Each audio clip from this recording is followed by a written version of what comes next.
keep being creative and find ways to get in the ball and get those young kids on defense to continue to play hard and get better, I think we got a chance, to still do some good things towards the later part of the season. Coach, a question for you. Yeah, this start of this season has been so awful hot.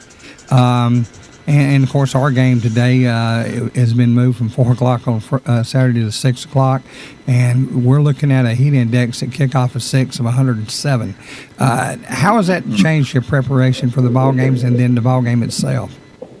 This past week, we felt like it was important that we go in full pads, so we practice all week in the mornings. We get started at 5:45 and got to go to school, of course, after that. But that's the only way you can get it done and have physical practices, because if you wait till later in the day, and rightfully so, Georgia High School has the rules with the wet bulb temperatures. You have to, have a certain temperature to be able to be in pads, and there was no way that was going to happen this past week. So our kids did a great job of coming in every morning and not missing practices. Or I feel like they know that, the culture of what's expected here is you got to be there, and we had no problems. But with that being said, I was proud that we didn't have anybody cramp last night. To me as a coach, that's a sign I look at to see one thing a coach can do is control the conditioning of your kids. And our kids do a good job of not drinking Cokes and all that kind of stuff. And, we were able to play good all the way through the fourth quarter. I mean, as one of our kids, I was proud to hear him say, we just ran out of time last night. We didn't get beat. We needed one more quarter. We had them more out. So that's at least what we think. Whether that's true or not, it's important that our kids mentally believe that. Coach, turning sights now to Pelham, what can you tell us about them? Hey, they run an offense that I love. It's an old school offense, the old split back veer offense. If you just don't know what that is exactly, just throw in a tape of Remember the Titans. Like old Herman Boone said, it's just like Novocaine, give it time, it always works. So we got to buckle our chin straps this week and kind of transition from what Bleckley was doing to us last night of trying to spread it around and throw it a little bit to a hard-nosed, foot-to-foot line of scrimmage and just get after people and find the ball and try to tackle it. Coach, one final question. Health of your team, how do you feel everybody is right now? Hey, knock on wood, good Lord has blessed us with good health. We are getting close to being fully healthy. We had a guy that played last night that tore his ACL last year. This was his first game back in action. It was all good. We did lose a running back to a separated shoulder, and we're hoping that's just going to be a temporary thing. But, we got an open week next week, so it's a good time for that to heal up these bumps and bruises from a physical game we had last night. Well, Coach, listen, it's always a pleasure to talk to you. We hope to get you in the studio sometime before the season's over, and we'll be talking to you right down the road. Well, I look forward to talking to you every time. I appreciate you giving me time to talk to you this morning. All right, Coach, thank you. Have a great weekend, and we'll talk to you next week. Yes, sir. Thank you. You too. All right, bye-bye.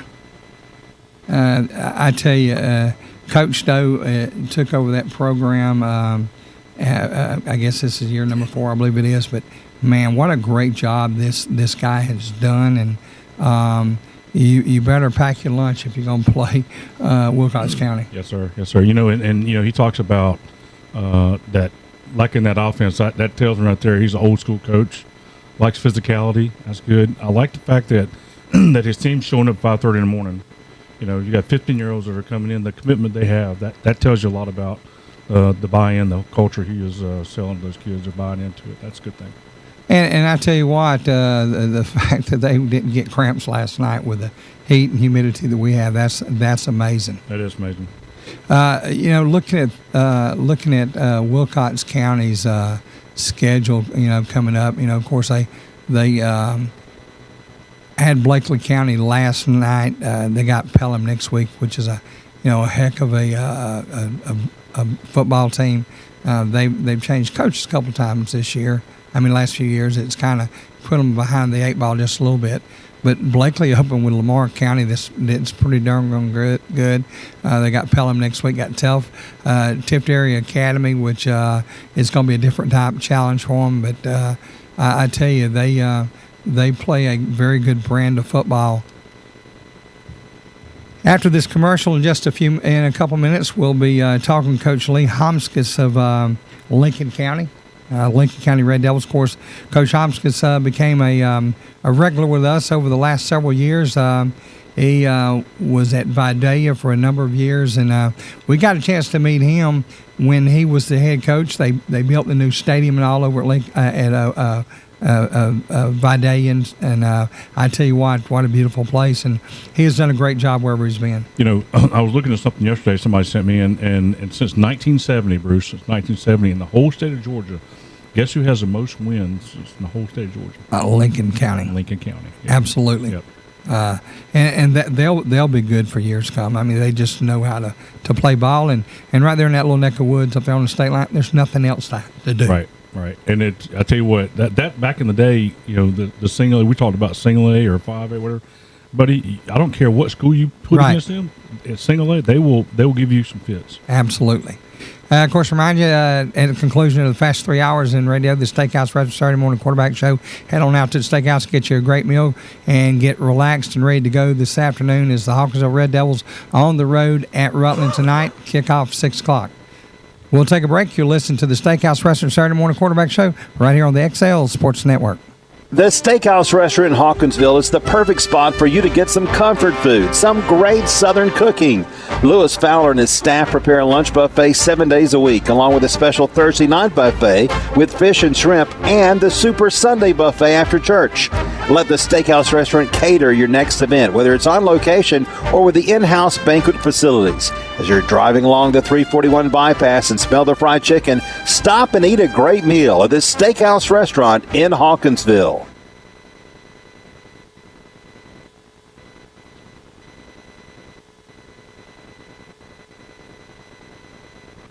When I say Hawkinsville Dispatch and News, few things pop into your mind. Community involvement, community awareness, covering what matters to the people of Pulaski County and serving the area since 1866. However, it is much more than that. Its office supplies for home, business, or school. It's also your headquarters for large print copies for all your business and construction needs. So when you need a copy of your construction plans, no need to go out of town. See Chuck and his staff.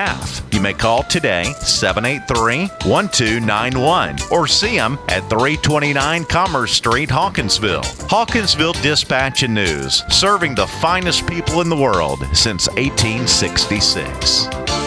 When moving to a new community, what are some things you look for? Clean neighborhoods, hospital, cost of living, a good grocery store, or is it education? In Hawkinsville, we feel as though we have some of it all, especially education. Along with the education factors, how about some of the other things that make a student well-rounded? Things like one-act plays, drama, baseball, softball, or football. At Hawkinsville High School, it's about the total package. There's nothing like a Friday night at Bobby Gentry Stadium with a big red marching machine playing the Washington and Lee Swing.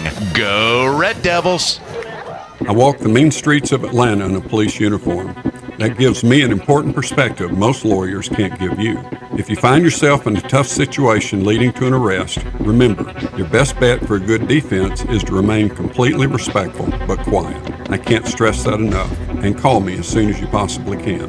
I'm David Venable. Call me. The big city lawyer with small town charm. David Venable, attorney at law, Broad Street, Hawkinsville. Call 478-783-2825.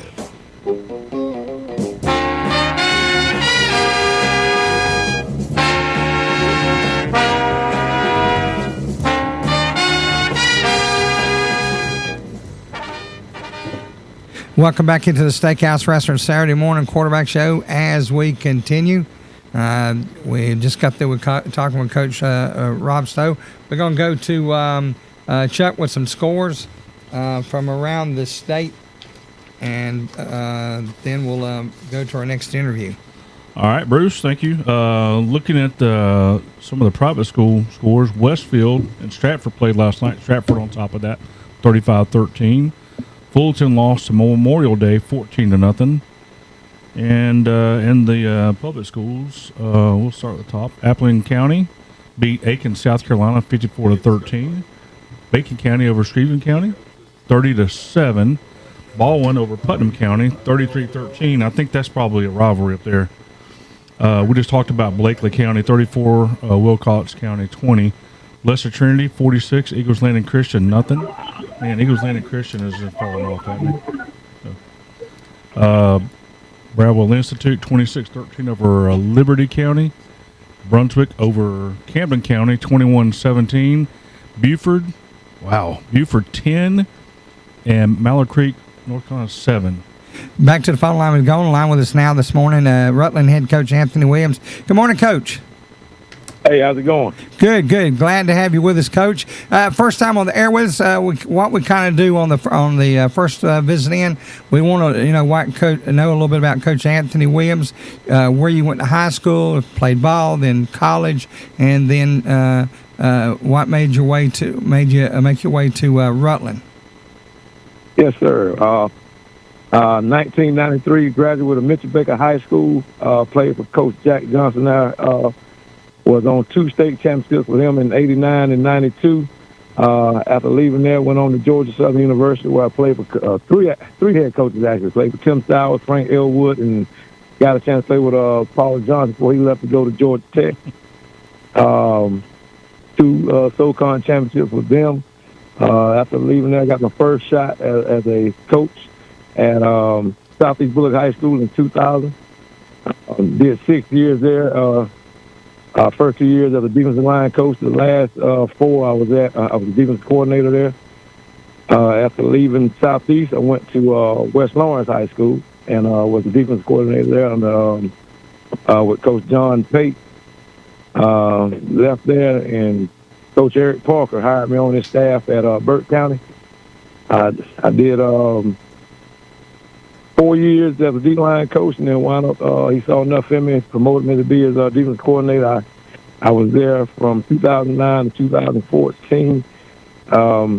Rutland came open, and I put my name in, and the good people in Bibb kind of thought enough of me to give me a shot, and the rest is history right now.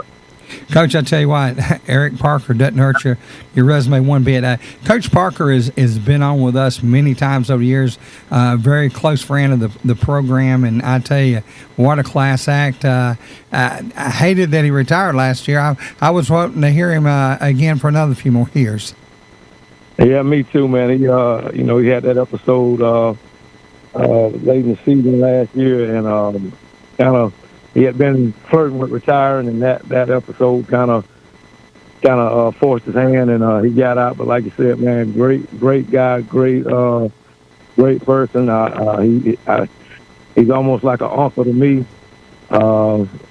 Great mentor. Both of us graduates of Mitchell Baker High School, and it's just it was an honor working with him. Well, I tell you, that's a heck of a connection, a heck of a story. Coach, tell us a little bit about your coaching staff. Got a good little staff working right now. These guys are putting in a lot of work. I was able to bring 2 guys with me when I came in. Coach Devontae Osborne played for me at Burke County. He's my offensive coordinator. 2010 graduate of Burke County High School. Went on to play college ball at Albany State. Did a little college coaching and got back into high school. Brought him on as my OC. I was able to bring also Orlando Howard, also played for me at Burke, and he was a 2011 graduate from Burke County, and he's coaching. He's actually doing double duty for me. He's coaching running back and O-line.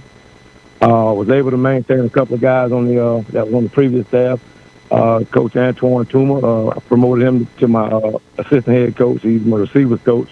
Coach Brian Picardo was my D-line coach. Coach Kelby Colson is my DB's coach, and Coach Allen is coaching my opponent. Well, Coach, I think you sound like you got a really good staff and you got a great background. I want to wish you luck tonight. Of course, we'll be up this afternoon. Kickoff at 6 o'clock at Ed DeFore Sports Complex. Yes, sir. Well, Coach, thanks for being on the show with us. We look forward to getting you back on. Next time we get you in, we're going to break down your games and kind of take a look at your future. I can't wait. All right, Coach. Thank you. Good luck, and we'll see you tonight. I appreciate it. You have a good day. You too, Coach. Coach Anthony Williams, head coach up at Rutland. and I tell you, has done a tremendous job up there. Of course, he took over a team that had some pretty good talent on it. Yeah, Bruce, it did. We saw them last year, and I was pretty surprised when they came down here, the talent they had on that team. It was just a couple of years ago, Bruce, we didn't even know if they were going to have enough kids to play football. Right. And that's kind of, coming out of the Macon Public School system, we had more players than they did. Yeah. At Covenant. And, man, I'm proud of what they've done up there. I'm glad they turned that around, and they're playing good ball. Yeah, I think as time goes on, they're going to have a really good program up there at Rutland. Of course, I want to remind you the Steakhouse Restaurant Saturday morning quarterback show every week from 9 to 12. Fastest 3 hours in radio, 16 coaches. And, of course, finishing up with a little traveling with John Nelson as he and Eddie break down the college game. And, of course, this weekend they'll be able to break it down pretty good as things are fixing to start getting underway. We'll go back to our phone line. On the line with us now, Coach Lee Homskis of Lincoln County. Good morning, Coach. Good morning. Coach, glad to have you with us as always. Of course, the weather will start feeling a little bit better in about 4 or 5 weeks. Yeah, I tell you, I hope so. Our game with Rutland was moved because of construction in Bibb County from Friday to Saturday, and we're going to kick off at 6 o'clock at night, and we're going to have a heat index of 107 at kickoff. Well, good luck. I tell you what, it's pretty intense. We were fortunate last night that it got a little bit overcast just before we kicked off. If it hadn't, I don't know that we'd have been able to start on time. Well, I tell you, it's brutal, Coach, and I don't think the average person out there realizes the difference it is now. And when I was in school in '75, we weren't around air conditioners all the time. Just went out and Coach got you in shape. Now it's a totally different animal trying to get kids ready. Well, think about this, too. When you were a kid, and I don't know how old you are, but when I played, we didn't play football in August. No. First kickoff. We didn't start practice until we got in there in August and started our games in September. That's right. Yep.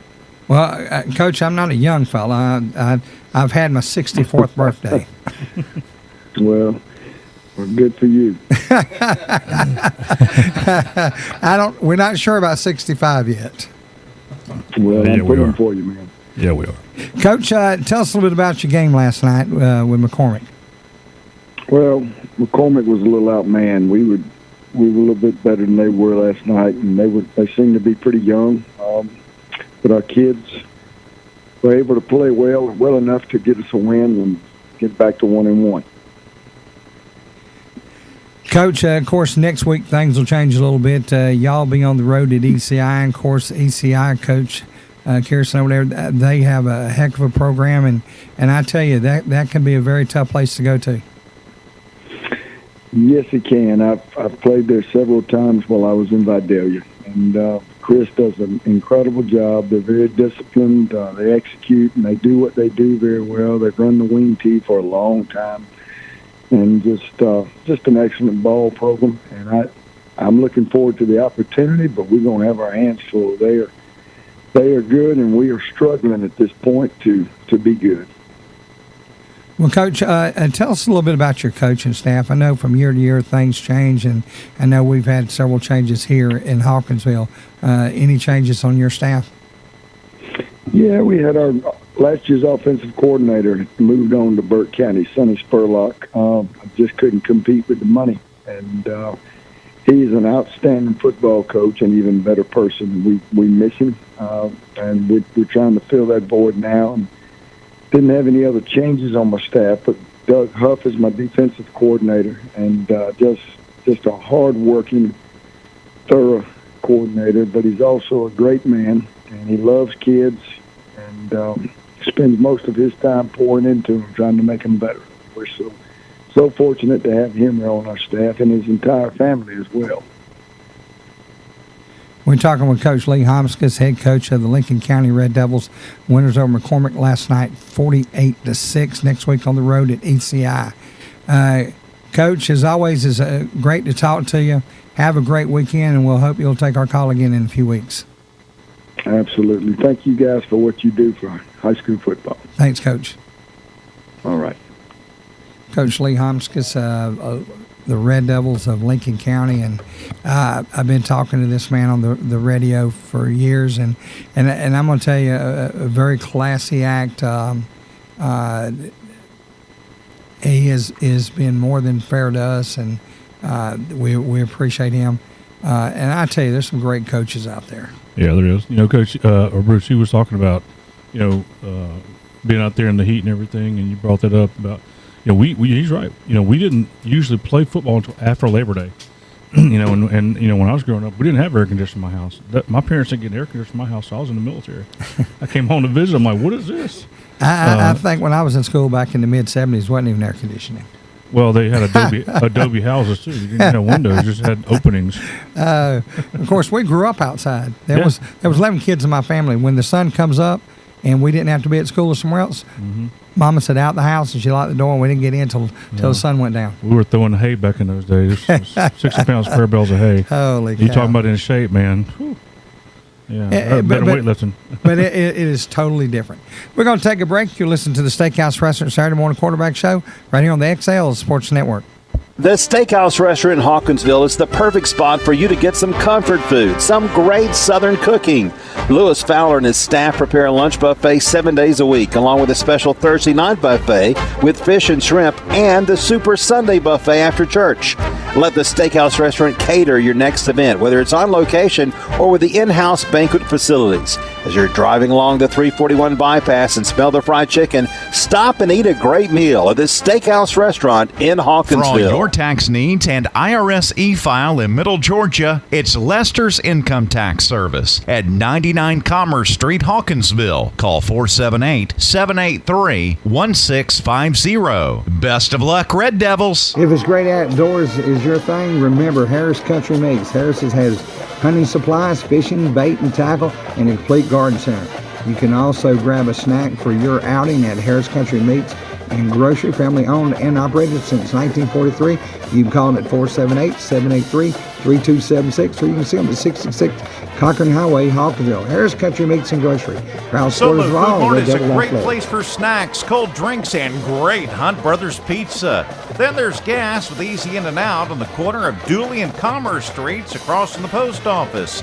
Solo Food Mart, Hawkinsville. Call 478-783-2584. Solo, your stop for Hunt Brothers Pizza, cold drinks, snacks, lottery, and friendly staff. If you're near the 341 bypass in Hawkinsville, the smell of the fresh fried chicken may lead you right inside for the best meal you'll ever have. Stop and see Lewis Fowler and his staff at the Steakhouse Restaurant in Hawkinsville for the daily buffet and the daily specials. Come try the Thursday night buffet with shrimp and fish, or the Super Sunday buffet after church. Plus, there's full service menu available. And let the Steakhouse Restaurant cater your next event, either in-house or on location. The Steakhouse Restaurant on the 341 bypass in I walk the Hawkinsville. mean streets of Atlanta in a police uniform. That gives me an important perspective most lawyers can't give you. If you find yourself in a tough situation leading to an arrest, remember, your best bet for a good defense is to remain completely respectful but quiet. I can't stress that enough. And call me as soon as you possibly can. I'm David Venable. Call me. The big city lawyer with small town charm. David Venable, attorney at law. Broad Street, Hawkinsville.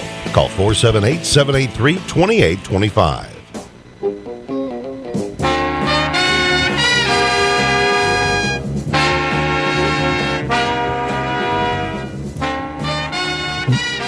Good morning, everyone. Welcome to the Steakhouse Restaurant Saturday Morning Quarterback Show as we continue on this warm Saturday morning.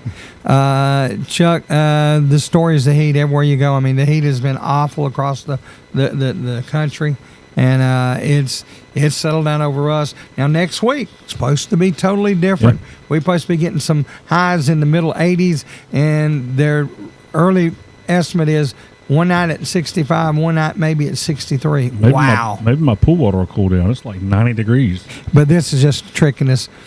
We're going to get this weather only into early October. Yeah. We always do. Yeah. We'll have one or two holdovers. Yep. This is my favorite time of the year when it starts to cool down. You get that little crisp in the air and low 60s, 50s or whatever. I love it. Well, even with the low humidity, 90's not that bad. Too bad. Yeah, 115 in Macon yesterday, what I heard. Back to the phone line. We go on line with us this morning, Coach Tim Suttles of the Hawkinsville Red Devils. Good morning, Coach. Coach Suttles. Coach Suttles, you there?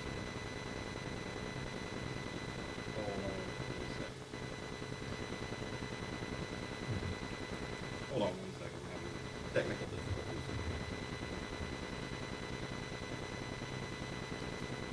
Coach, you there? All right, we're gonna call Coach right back and reconnect with him. We got a little extra time right here. We got scores built into this one, so we're pretty good. Chuck, got some scores for us? Yes, sir. Sure do, Bruce. Cartersville and Jonesboro played last night. Cartersville won that 24-13. Central Carrollton over Bowden, 34-14. Coffee over Bainbridge, 23-14. Colquitt County over Stockbridge, 47-27.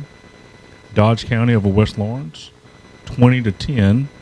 Early County over Seminole County, 33-13. Fitzgerald beat Turner County, 43-19. Flowery Ranch played St. Pius, 31-13. Flowery Ranch on top of that one. Greater Atlanta Christian, 36-13 over Lovett. Hebron Christian, 13. Villa Rica 6. Hilton Head, South Carolina played Claxton, won 29-12. Big showdown in Houston County last night where the Bears took on the Perry Panthers, and that one was 42-35. And getting some updates from my son-in-law on that one. That was a great game. Okay, back to the phone lines. We go on line with us now, Coach Tim Suttles, Hawkinsville Red Devils. Good morning, Coach. How you doing? Good, Coach. How about yourself? I'm doing great. I tell you, hot week of practice, I'm sure, this week. It was extremely hot, and, we had to do a lot of things differently. Felt kind of weird, practicing football with no helmets and trying to get indoor practice in when, there's not a lightning storm outside. It was a unique week for sure. But felt like we got better this week. Had to overcome the circumstances, and no need to complain because everybody in the state's dealing with it. And Coach, every afternoon, of course, have had pickup duty out there on that asphalt for the last 7+ years, and I tell you, the afternoons I go home and I'm soaked from one end to the other. I can't imagine being in any kind of football equipment now with it like it is.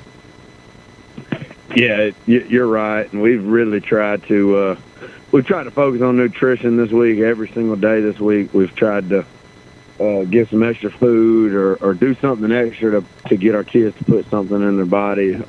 Give them snacks before practice, and then we'd break our practices up, and we would.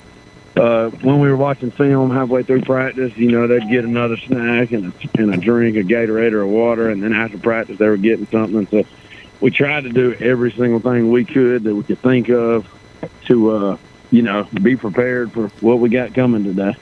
What a difference time makes.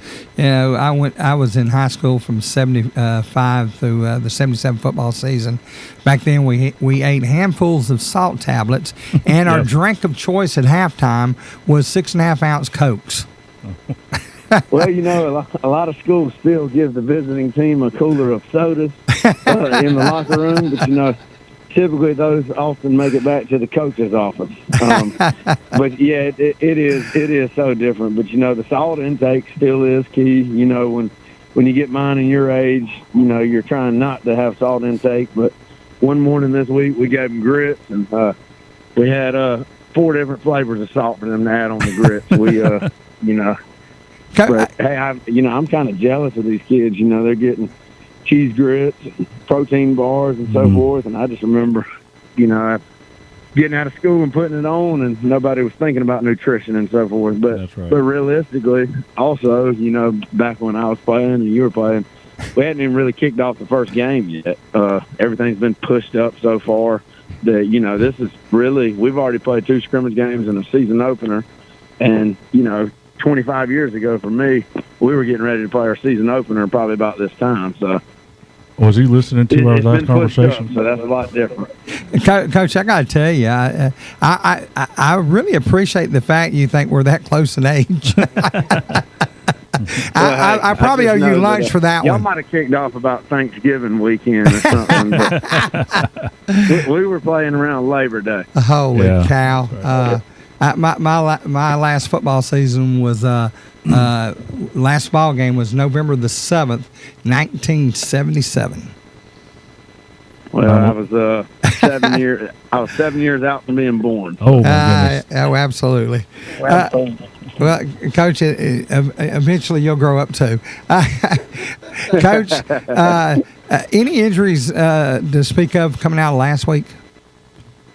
Nothing new from last week. Actually, they're probably a little bit healthier than we were last week. Naeem Blair played last week. Really hobbled. I'd say he's probably at about 75% last week, and we feel like he's a lot stronger. He had an ankle injury in our second scrimmage against Vilewood, so we feel like he's getting close to back to where he was before that injury. We also added Peyton Rogers back to our active group. He missed last week.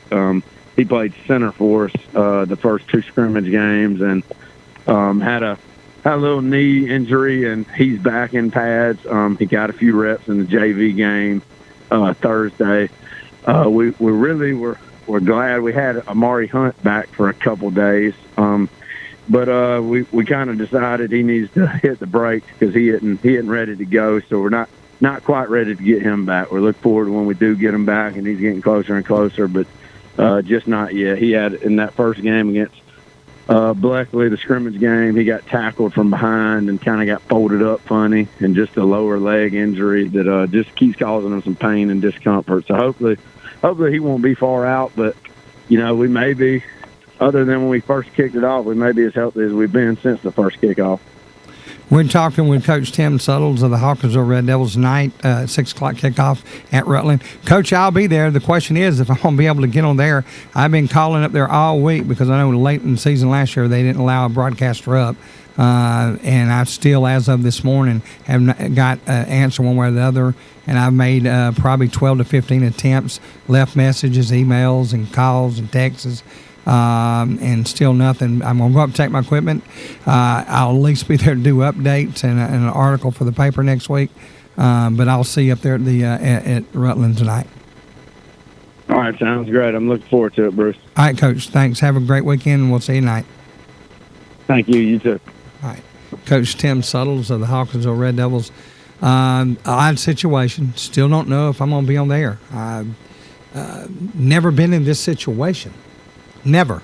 I just find it really hard to believe the Bibb County Sport Complex wouldn't let official media person be on the air. Yeah, it's kind of strange. We're going to take a break. You listen to Steakhouse Restaurant Saturday Morning Quarterback Show right here on the XL Sports Network. When moving to a new community, what are some things you look for? Clean neighborhoods, hospital, cost of living, a good grocery store, or is it education? In Hawkinsville, we feel as though we have some of it all, especially education. Along with the education factors, how about some of the other things that make a student well-rounded? Things like one-act plays, drama, baseball, softball, or football. At Hawkinsville High School, it's about the total package. There's nothing like a Friday night at Bobby Gentry Stadium with a big red marching machine playing the Washington and Lee Swing. Go Red Devils! I walk the mean streets of Atlanta in a police uniform. That gives me an important perspective most lawyers can't give you. If you find yourself in a tough situation leading to an arrest, remember, your best bet for a good defense is to remain completely respectful but quiet. I can't stress that enough, and call me as soon as you possibly can. I'm David Venable. Call me. The big city lawyer with small town charm. David Venable, attorney at law, Broad Street, Hawkinsville. Call 478-783-2825.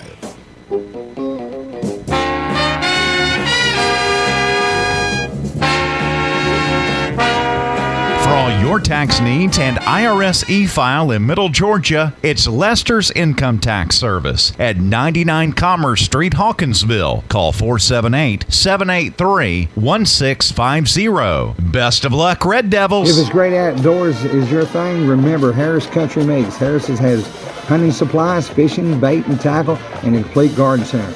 You can also grab a snack for your outing at Harris Country Meats and Grocery, family owned and operated since 1943. You can call them at 478-783. I walk the mean streets of Atlanta in a police uniform. That gives me an important perspective most lawyers can't give you. If you find yourself in a tough situation leading to an arrest, remember, your best bet for a good defense is to remain completely respectful but quiet. I can't stress that enough. And call me as soon as you possibly can. I'm David Venable. Call me. The big city lawyer with small town charm. David Venable, attorney at law. Broad Street, Hawkinsville. Call 478-783-2825.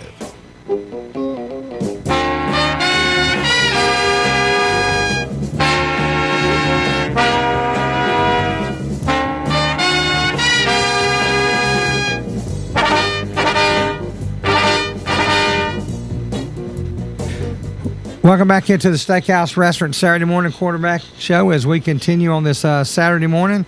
A couple more scores with Chuck as we get our next caller on the line. All right, Bruce. We'll start off with Hughes and McEachin. 40-9 was a winner. Hughes was winner on that one. Jefferson over Wren, South Carolina, 30-14. Jenkins over Bluffton, South Carolina, 41-14. Jenkins County over Johnson County, 28-26. That sounded like a good game right there. Jones County, Coach Mike Chastain took on Decula, beat them 37-19. I think we'll be talking to Coach Mike Chastain here in a little while. Lee County won over Hapeville Charter, 51-14. They keep rolling. Lincoln County, we just talked to Coach from Lincoln County, 49-6 over McCormick, South Carolina. Macon County 22, Clinch County 19, another good game. Marion County 33, Southland Academy 21. Metter over Emmanuel County ECI 17-10, I believe was the score of that game. Mill Creek beat Norcross 27-13. Northside beat Peach County 28-17. Bruce, Coach Westbrook over at Peach County is finding a little tough over there in that classification. I guess it's a little different leaving from Warner Robins going over to Peach County. A little bit different over there. And it's going to take a while to implement his program, and because I know he's going to probably change some stuff. He's a great coach. It really surprises me he starts 0-2, but I think he'll get it turned around, no problem. Okay, back to the phone line we go. On the line with us, Coach Maurice Freeman, Brooks County. Good morning, Coach. Good morning. Coach, glad to have you on.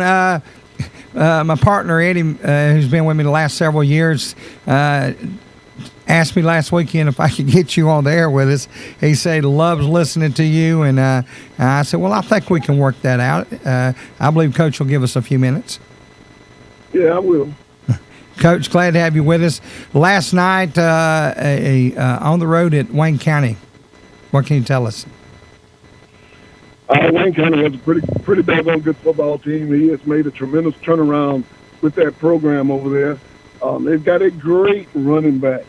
We're young, and we need some time to continue to grow and get better in all aspects of the game. But they jumped out on us 14-0 right there at halftime.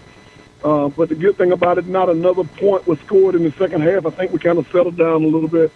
And we moved the ball well. We got into the red zone 4 or 5 times, and we got a couple of turnovers.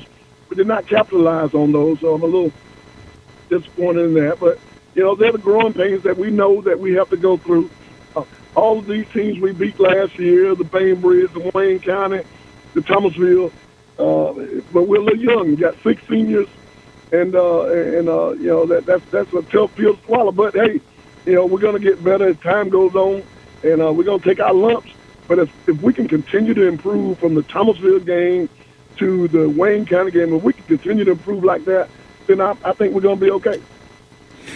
Coach, when you look at the makeup of your team, tell us a little bit about your offense. Well, I got a fullback playing quarterback. That kid is playing his butt off. He's playing hard. We got some skilled kids. They're a little bit young, but they're gonna be okay. The best thing about us is we've got experience on the offensive line and a little size. We've got Chris Cole Jr. at running back, and he's gonna have his days when he's gonna do great. Right now, we're just running into some buzzsaws, and that's life. And we've got a ninth grader that's been offered by UCF at receiver also. So we've got some talent. We just got to continue to work on it and put it together, and I think we'll be okay offensively. Coach, I thought about you last Friday night. We were on the road up at Portal, and they got a Coleman kid at quarterback. Remind me of the kid, and I can't remember her name. I apologize, that you had when y'all went to Dublin in 2020. A good-looking little athlete, and that's what that kid kind of reminded me of your guy.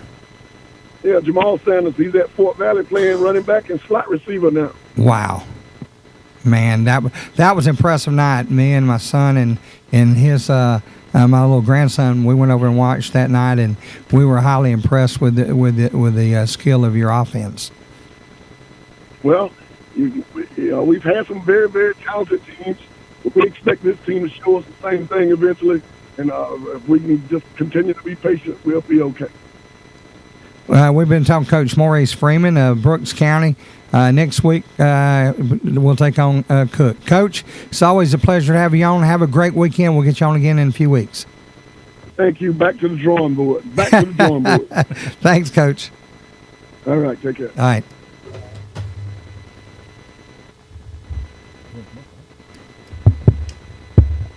As we try to get our next caller on the line, Chuck will give us a few more scores. All right, Bruce, continue down the scoreboard. Pace Academy was the winner last night over Westminster, 33-31. Parkview over Shiloh, 60-0. Pierce County over Jeff Davis, 41-0. Portal beat Twiggs, 44-0. Spalding County, 28. Mary Persons, 14. Swainsboro, 46. Washington County, 6. Taylor County, 31. Crawford County, 0. And back to the phone lines we go. We got Coach Ron Duncan from Travis County. Coach, how you doing this morning? Coach Duncan, can you hear me? All right, Coach Duncan, can you hear me now? I can hear you, yeah. Hey, Coach. How you doing today? How's it going today, Coach? I've been better, but we got to get better. I see that. So, yeah, another day to get there. So, Coach, talk about your game last night. Well, we got a young bunch, man, and first game for us was last night. First game got canceled, and Bacon County, they got a veteran group that we saw some things on for film from last week against Lanier, that we thought we might be in trouble, and they certainly played. They played a lot better last night than they did the previous week. They made a bunch of improvement, and they're a tremendous amount better than they were last year. Like I said, we're probably starting 8, 9, 10 freshmen and sophomores on both sides of the ball. I mean, it's a young bunch, probably the youngest I've ever coached. We've only got one senior that's played a lot, and it's going to be tough, but we got a really good group of young guys coming, and I think we're fixing to make another run in a couple of years.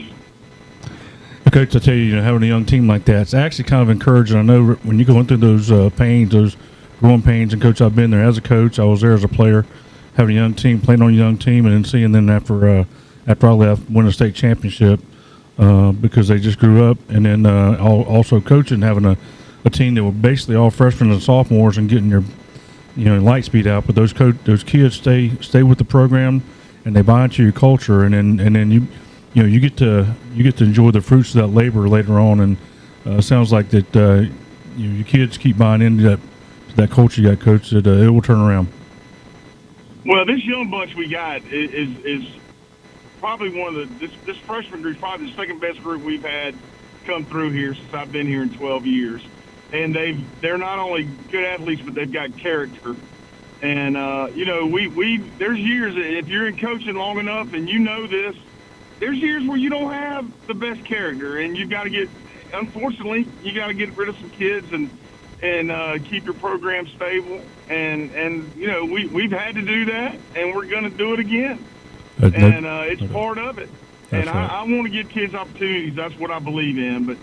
But we got to look out for this program first, and we got to drain the swamp, I believe. No, there's no doubt. Sometimes you do have to do that, and we've had to do that in the past, and places that I've been at, and you come out the other side in better shape. Coach, as far as your, we're gonna be great. Right. We're gonna be fine. Yes, sir. Coach, how about your injuries? You got any injuries, significant injuries on your team that you have right now? Well, we lost a kid. We lost what would have been a 4-year starter on the offensive line and defensive line. We lost him during wrestling season with a torn ACL, and he's been gone the whole year. He's a great kid. Hate he missed his senior year, but other than that, I think we're fairly healthy. We got to just get better every week, and we ain't been able to practice this is not an excuse. Don't get me wrong. Everybody's in the same boat unless you got an indoor facility. But we practiced 3 times in pads probably in the last 2.5 weeks. And, we've gone later at night, try to do this, try to wait. But we've got a long way to go, and we're going to get there. And but now we're healthy as we can be. Maybe not mentally, but we're going to get there too. Yeah. Coach, talk about losing a player to another sport. And when I was coming up, you couldn't just play football. I played at Warren Robins, and Coach Davis would not let his players just play football. You had to do something else. You had to run track, cross country, wrestle, something like that. So you hate to lose a kid in another sport. But I tell you, I think that the kids who play multiple sports are better.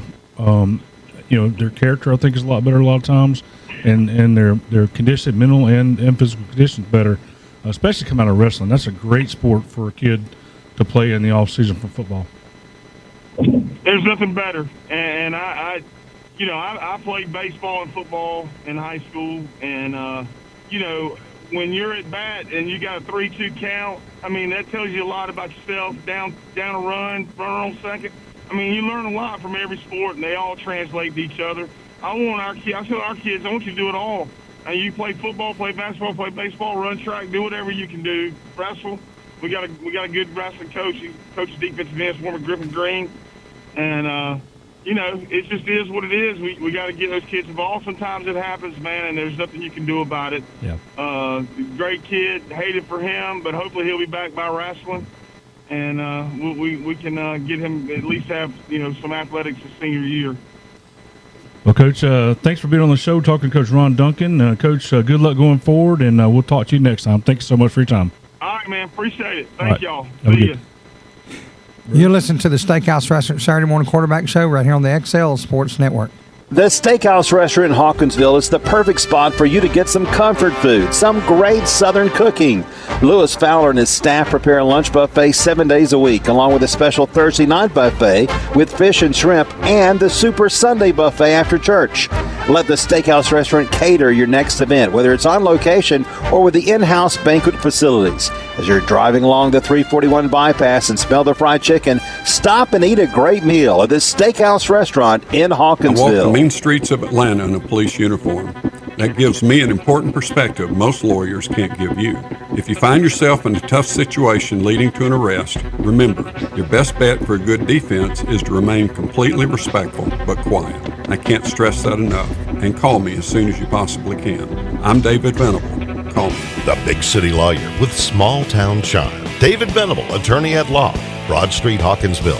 Call 478-783-2825. The answer to your insurance needs is simple. The Grimsley Agency. No matter your needs, life, auto, or home, it's the Grimsley Agency. You can trust Danny Grimsley and his staff with great coverage for your whole family. New car or home, the answer is the same. The Grimsley Agency. Give them a call at 783-2581 or see them at 203 Commerce Street, Hawkinsville. Proud supporters of all Red Devil athletics. When I say Hawkinsville Dispatch Dispatch and News, few things pop into your mind. Community involvement, community awareness, covering what matters to the people of Pulaski County and serving the area since 1866. However, it is much more than that. It's office supplies for home, business, or school. It's also your headquarters for large print copies for all your business and construction needs. So when you need a copy of your construction plans, no need to go out of town. See Chuck and his staff. You may call today, 783-1291, or see them at 329 Commerce Street, Hawkinsville.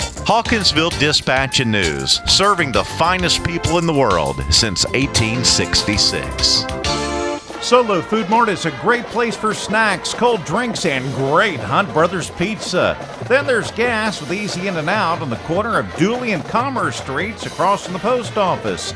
Solo Food Mart, Hawkinsville. Call 478-783-2584. Solo, your stop for Hunt Brothers Pizza, cold drinks, snacks, lottery, and friendly staff. I walk the mean streets of Atlanta in a police uniform.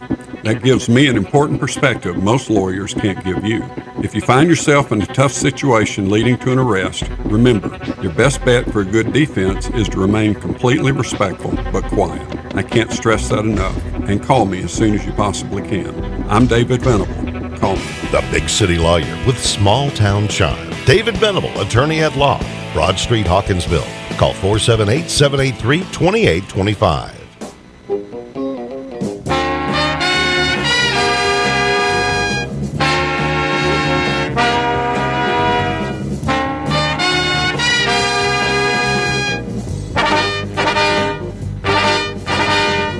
Welcome back into the Steakhouse Restaurant Saturday morning quarterback show as we continue. Heck of a lineup so far. I mean, and folks, it's only going to get better as we move forward. Yes, sir. His coaches are gracious to give us some time and talk about their games. But for now, Bruce, let's go ahead and hit some of these games last night. I went through the scoreboard. I got some more scores later on, but kind of want to go over a couple of these games that seem very interesting. Dodge County and West Lawrence. Bruce, that was like a good game last night. That thing over the years has always been a very exciting ball game. Those two teams always play very tight, close ball games. And the funny thing about West Lawrence, they're in a higher classification, have been for a while. But those guys are so close. I mean, we're talking 15, 18 miles apart, and they just play totally different. It's like a backyard game. Yeah. And, year in and year out, you got a 3-point game, a touchdown, and lots of times they're low-scoring defensive battles. But, that, again, is, like I said, it's a neighborhood brawl. It's what it is. Those guys have been playing each other for a number of years. It's like, you got Blakely and Dodge County, Blakely and Dublin, Dodge and Dublin, and you throw West Lawrence. West Lawrence in with the Blakely and Dodge County. Those guys have just been tremendous over the years with their games. And I'm going to tell you something. Last night, Dodge County, of course, trying to rebound after the tough loss to Blakely when they were up 7-0 to lose it in overtime, 10-7. West Lawrence last night, a 20-10 Dodge County win, just as close and tight as we expect. Yeah, yep. And and another one, the good game last night. I was getting updates from my son-in-law. Was the Hoko and the Perry game. I guess Hoko scored a touchdown with a couple minutes left in the game, but missed the extra point. And they were down 35-34, and then they go down and they get the ball back, go down with 43 seconds left to go in the game, and score a touchdown and won the game 42-35. So we'll probably talk to John Nelson a little bit. I think John was at that game last night. That was a good game for them to be at, and that's also a backyard brawl there too. That's a county showdown there. And it is. It was a tough one. A little closer than I thought it would be. Yeah. But a heck of a ball game. Well, we're going to take a break. You're listening to the Steakhouse Restaurant Saturday Morning Quarterback Show right here on the XL Sports Network. The Steakhouse Restaurant in Hawkinsville. Lewis Fowler and his staff prepare a lunch buffet 7 days a week, along with a special Thursday night buffet with fish and shrimp and the Super Sunday buffet after church.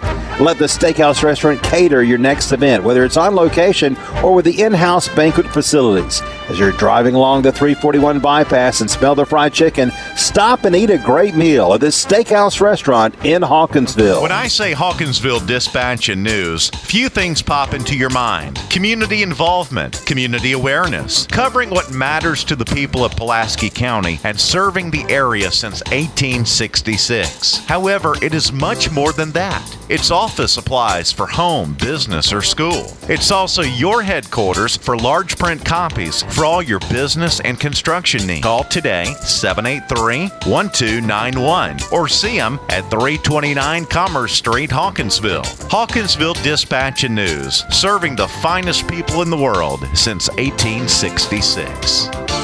When moving to a new community, what are some things you look for? Clean neighborhoods, hospital, cost of living, a good grocery store, or is it education? In Hawkinsville, we feel as though we have some of it all, especially education. Along with the education factors, how about some of the other things that make a student well-rounded? Things like one-act plays, drama, baseball, softball, or football. At Hawkinsville High School, it's about the total package. There's nothing like a Friday night at Bobby Gentry Stadium with a big red marching machine playing the Washington and Lee Swing. Go Red Devils! I walk the mean streets of Atlanta in a police uniform. That gives me an important perspective most lawyers can't give you. If you find yourself in a tough situation leading to an arrest, remember, your best bet for a good defense is to remain completely respectful but quiet. I can't stress that enough. And call me as soon as you possibly can. I'm David Venable. Call me. The big city lawyer with small town charm. David Venable, attorney at law. Broad Street, Hawkinsville. Call 478-783-2825.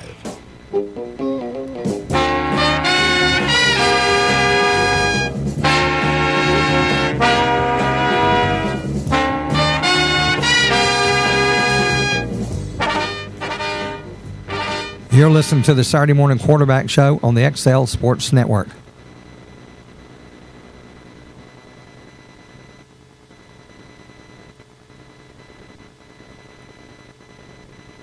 Welcome back into the Steakhouse Restaurant Saturday Morning Quarterback Show as we continue. Fastest 3 hours in radio. We go off there at 12 o'clock. Folks, head on out to the Steakhouse. Get a great meal. Get you some fried chicken, some good vegetables, a great salad, and, of course, the dessert bar. All that out at the Steakhouse Restaurant. They'll treat you better than family. And remember, Sunday is always Thanksgiving. Holy cow. That turkey and dressing and that gravy and that cranberry sauce, you can't get any better than that. Tastes just like Granny's, man, I'm telling you. Better than my Granny's. Back to the phone line we go. On the line with us now, Coach Scott Roberts of Swainsboro. Good morning, Coach. Good morning. Coach, glad to have you with us this morning. Appreciate you taking time out of your busy schedule to spend it with us. Oh, I'm glad to be with you guys. Well, Coach, last night, Waco, what can you tell us about it? I mean, it was really tough sledding for us. They put a lot of people in the box against us and made us throw the football a little bit. But, and it was really, really tough in the first half. And then things kind of got away from them in the second half. And we finally started putting some stuff together in the second half. And of course, that program over there has produced a lot of great players over the years, and is always a very tough team to play. Absolutely, that was one of the things we talked to our kids about, was that Swainsboro, Washington County, that's one of the premier games in the state. This Friday night, and they need to embrace the fact that they get to play in this rivalry, and how is history going to look back on this team. And sometimes with the kids, it doesn't seem like that really registers on them until they're their years down the road, and they look back and really get a chance to reflect, looking back and think about where they were at and what they were doing, and really how important that was in the scheme of the high school football. Yeah, and I think it was like that, when we were in high school too. You don't know exactly where your place is in history and how important the moment is, and that's one of the things that we try and make sure that these kids understand, that it is important. When you're in communities like this, that it's very important, and how history looks back at you is that's up to you. And of course, Coach, I played. We weren't very good at the time, but I played for Coach Bobby Gentry. 200-game winner, had 3 state championships, and at the time, even as a kid, I realized who I was playing for. But as I look back, and of course, we went through.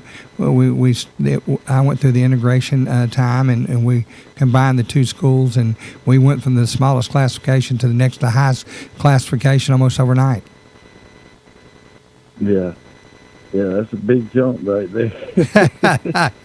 But you know what? It was good growing for us, and for us, it just seemed normal. Everything was great. We had a good time. But I look across the state, and there's so many great coaches and so many great programs, and I don't believe that people realize how really important they are. Yeah, I mean, I'm not the best historian, but I am a big fan of history of Georgia high school football, and it is. It's small, and I grew up in a small town in Irvine County, and I'm very honored to be able to coach in a small town like Swainsboro, and I just love the feel of what football means in those communities. Coach, coming up next, you're on the road at Jeff Davis. Yeah, I mean, Coach Helton's teams are always going to be really tough. I know that they struggled a little bit last year, but that you're going to play a physical football team, and they're probably going to be the most physical football team that we've played so far. And our kids know. I mean, every time we go to Jeff Davis, it's a battle.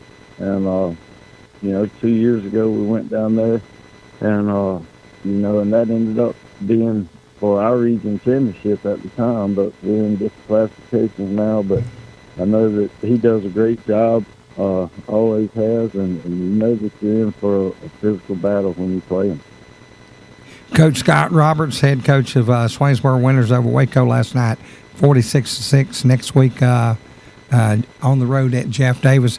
Coach, it's always a pleasure to talk to you. I want to wish you guys a lot of success next week, and continue the great work that you're doing up there. We'll continue to follow you.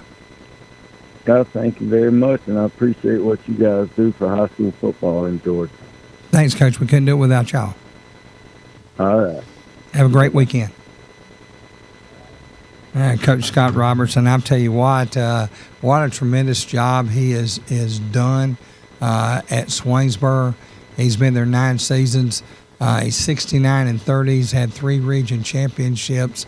And when you look at their record, it started out 5-5, and he's had a lot of success through the years. In 22, they went 13-1, and the year before they went 11-3. Yeah, he's got a special player down there. I think DeMello Jones is one of his players down there, committed to Georgia, and one of the top 100 players in the nation. Back to the phone lines. We go on the line with us now, Coach Dwight Jones, head coach of Pacelli. Good morning, Coach. Good morning. How you doing? Doing good, Coach. What was it, birthday number 39? Yeah, you better. My wife's a math teacher, so we always subtract. So, yeah. Coach, I'm going to take a guess. I'm going to say you're still younger than me. I don't know that now. I've got some age on me now. So, well, I got to let the cat out of the bag. Coach Hamner let me know it was your birthday. Yeah, well, yeah. And Lee always, he only does that because he knows I'm a few years older than he is, so he loves gigging me about that, man. Oh, gosh. Of course, we got to know Coach Hamner when he was up in Middle Georgia. He used to be a regular with us on the lineup and size-ups program from the Steakhouse Restaurant in Hawkinsville. And, of course, he was on this program a lot over the years, and we still consider him a friend, and anytime he reaches out, we try to talk to him. He's a great guy, man. Does a great job for us, and I've been blessed to be with Lee for a long time now. So he does a great job for us, and like I said, it's been good for us and at the Chelly with him being here. Coach, let's talk a little bit about your game last night. Yeah, we got our tail whipped the week before, and we didn't know which way this group was going to go, but they responded in a very positive manner, and it was a good win for us. Played, hard on both sides of the football. We had some big plays offensively, but we gave us some big plays defensively. But we still, we're young, and these guys played extremely hard last night. Coach, 50-35 shootout. Tell us a little bit about your offense and how things went for them. Okay, offensively, I think, like you said, Coach Hamner did a great job calling game plan. Our two running backs, Corvée James and Jason Nelson, really had some big runs. We got up under center, run some wing T stuff, then we got in the gun and still ran some wing T principles. So we had a couple of long runs, and then we had a touchdown pass. Tristan Brown, our quarterback, hit our tight end Omar Kimbrough for a touchdown pass right before the half, and that made a little bit difference. And then, they're number 3 from tackles, a tremendous athlete. They're huge up front, and they did a great job on option. And option, you got to be a disciplined football team with all 3 phases. Fullback, dive, quarterback, and pitch. And we would take care of the quarterback and dive, but sometimes we forgot about the pitch. And it wasn't good for us on that end of it, but they did a good job. Coach, I'm gonna let my partner here. He coached some in the private school ranks up in Macon. He probably understands a little bit about some of the stuff, even though you play in the publics. He probably understands a little bit of what's going on. Chuck, Bruce, private school and public school play the same sport. I realize that. We each have 11 players on each side of the football. Line of scrimmage always decides who's going to win the football game, and preparation is the key. Coach, I think he's a astronomy or astronomist or something. I don't know. He's a little bit. He may get out his astrology chart or something. I tell you this, Coach. When you get down there in Tatnall and you see Tatnall this weekend, their offensive coordinator is Chris Oxford. Chris and I coached at Covenant for several years. He's a good man. Shake his hand. Tell him Chuck Ferguson interviewed you, and tell him that I said, hey. I will. He's a good guy. Coach, going forward at Tatnall, what do you see on film from them? I know you probably had maybe a little opportunity this morning to look at them, or sure we you've played seen something. Tatnall last night. Oh, you played Tatnall last night. I'm sorry, I thought that was the next game. Yeah. My apologies. No, we played Tatnall last night, and able to get a win. But yeah, they're going to be a good football team. They're dynamic on offense with 3 back there, either at tailback or at quarterback. And like I said, they're big up front on the offensive line. Yeah. So, Coach, going forward, what is so tell me about your team as far as are you healthy on your both sides of the ball? You got any injuries? We had one last week, a young freshman that was going to be a heck of a player for Cam Carino, broke a leg, and he's going to be out for the rest of the year. But other than that, we came through last night. Just heat and humidity drained us, and we told them we got to do a great job of recovery. But we just got to get ready now to for our next week game against Lakeview, and hope we'll keep a positive momentum going next week at practice. And hopefully the weather will break a little bit. That's what we're hoping for also. Man, wouldn't it be nice to have an indoor facility to practice in? Well, we do have that now. We do have that, and we've been blessed. We got it this.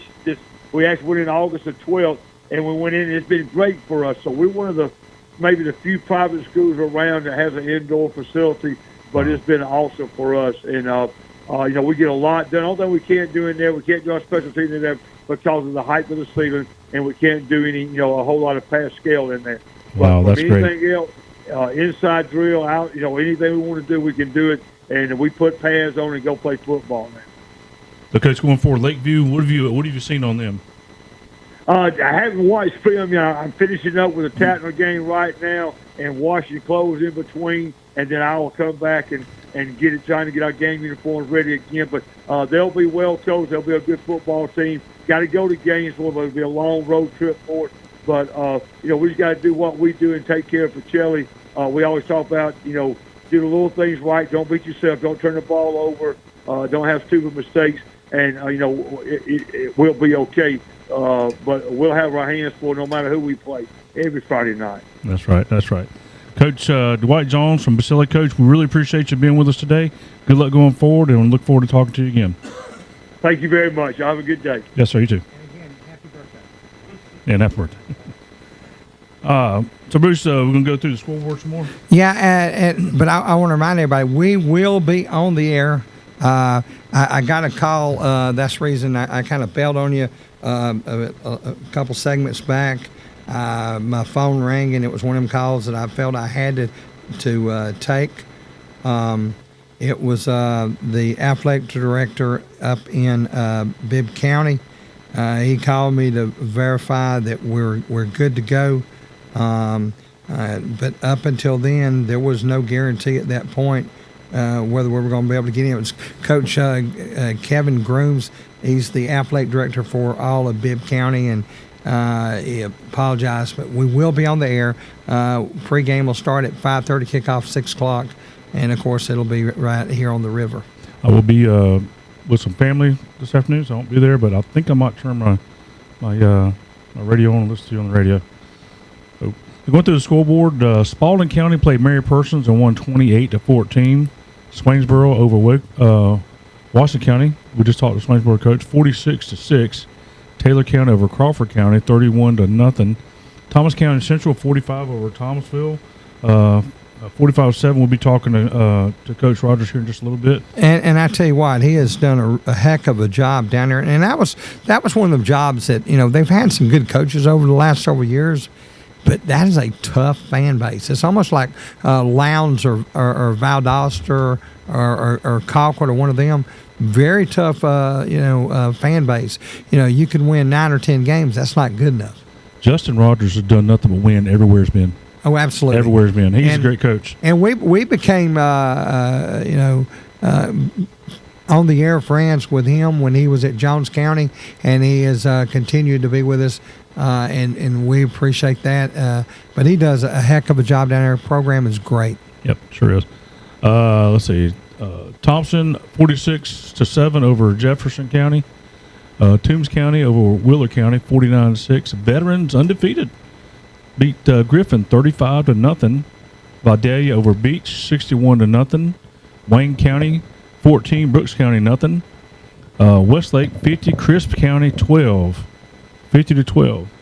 Westover over Sumter County 30-18.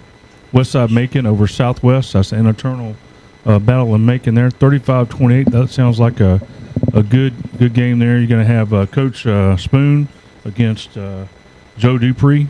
Played against Joe Dupree in high school. He also played for the Bulldogs. And Coach Spoon, we talked to him last week. What a great man that is. That sounds like that was a good game. And then finally, Worth County over Mitchell County, 44-12.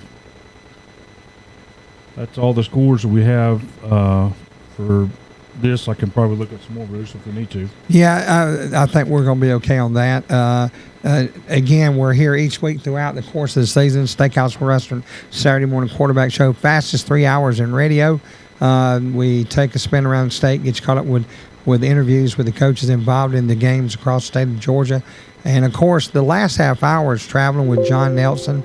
And, of course, he and Eddie take a look at the big game of the week in Georgia High School. And then they take a look at the college games, and they break down the different games and give their analysis on them. And, of course, we appreciate John. John takes our call week in and week out. And we started calling it Traveling with John because in the early days he really was on the road a lot. Now, it slowed it down when COVID came, but geez, we may talk to John California, Texas, up in New York. We've talked to him in New York and different places like that. And it is great to have him on wherever he's at in his analysis. Of course, he's written several books, and he's just, he's just a lot of knowledge built up in that man over the years. He is, half the time we talk to him, he's on the road to the Plains. Yes, yeah, oh yeah. Him and the boss. Him and the boss. And I don't ever remember him telling me that he was on the road down to Tally. I don't know that he even goes to his alma mater. He still hasn't forgiven them. He doesn't really talk about them a whole lot. No, he doesn't. But I think he's going to have something to talk about this year. I really do. I think it's that he is about still giving them the. Still calling them Free Shoes University. We'll take a break. You're listening to Steakhouse Restaurant Saturday morning quarterback show right here on the XL Sports Network. The Steakhouse Restaurant in Hawkinsville is the perfect spot for you to get some comfort food, some great Southern cooking. Lewis Fowler and his staff prepare a lunch buffet 7 days a week, along with a special Thursday night buffet with fish and shrimp and the Super Sunday buffet after church. Let the Steakhouse Restaurant cater your next event, whether it's on location or with the in-house banquet facilities. As you're driving along the 341 bypass and smell the fried chicken, stop and eat a great meal at the Steakhouse Restaurant in Hawkinsville. For all your tax needs and IRS e-file in Middle Georgia, it's Lester's Income Tax Service at 99 Commerce Street, Hawkinsville. Call 478-783-1650. Best of luck, Red Devils. Solo Food Mart is a great place for snacks, cold drinks, and great Hunt Brothers Pizza. Then there's gas with easy in and out on the corner of Dooley and Commerce Streets across from the post office. Solo Food Mart, Hawkinsville. Call 478-783-2584. Solo, your stop for Hunt Brothers Pizza, cold drinks, snacks, lottery, and friendly staff.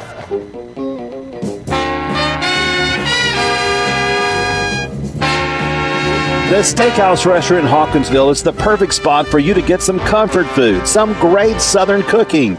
Lewis Fowler and his staff prepare a lunch buffet 7 days a week, along with a special Thursday night buffet with fish and shrimp and the Super Sunday buffet after church. Let the Steakhouse Restaurant cater your next event, whether it's on location or with the in-house banquet facilities. As you're driving along the 341 bypass and smell the fried chicken, stop and eat a great meal at the Steakhouse Restaurant in Hawkinsville. I walk the mean streets of Atlanta in a police uniform. That gives me an important perspective most lawyers can't give you. If you find yourself in a tough situation leading to an arrest, remember, your best bet for a good defense is to remain completely respectful but quiet. I can't stress that enough. And call me as soon as you possibly can. I'm David Venable. Call me. The big city lawyer with small town charm. David Venable, attorney at law. Broad Street, Hawkinsville. Call 478-783-2825.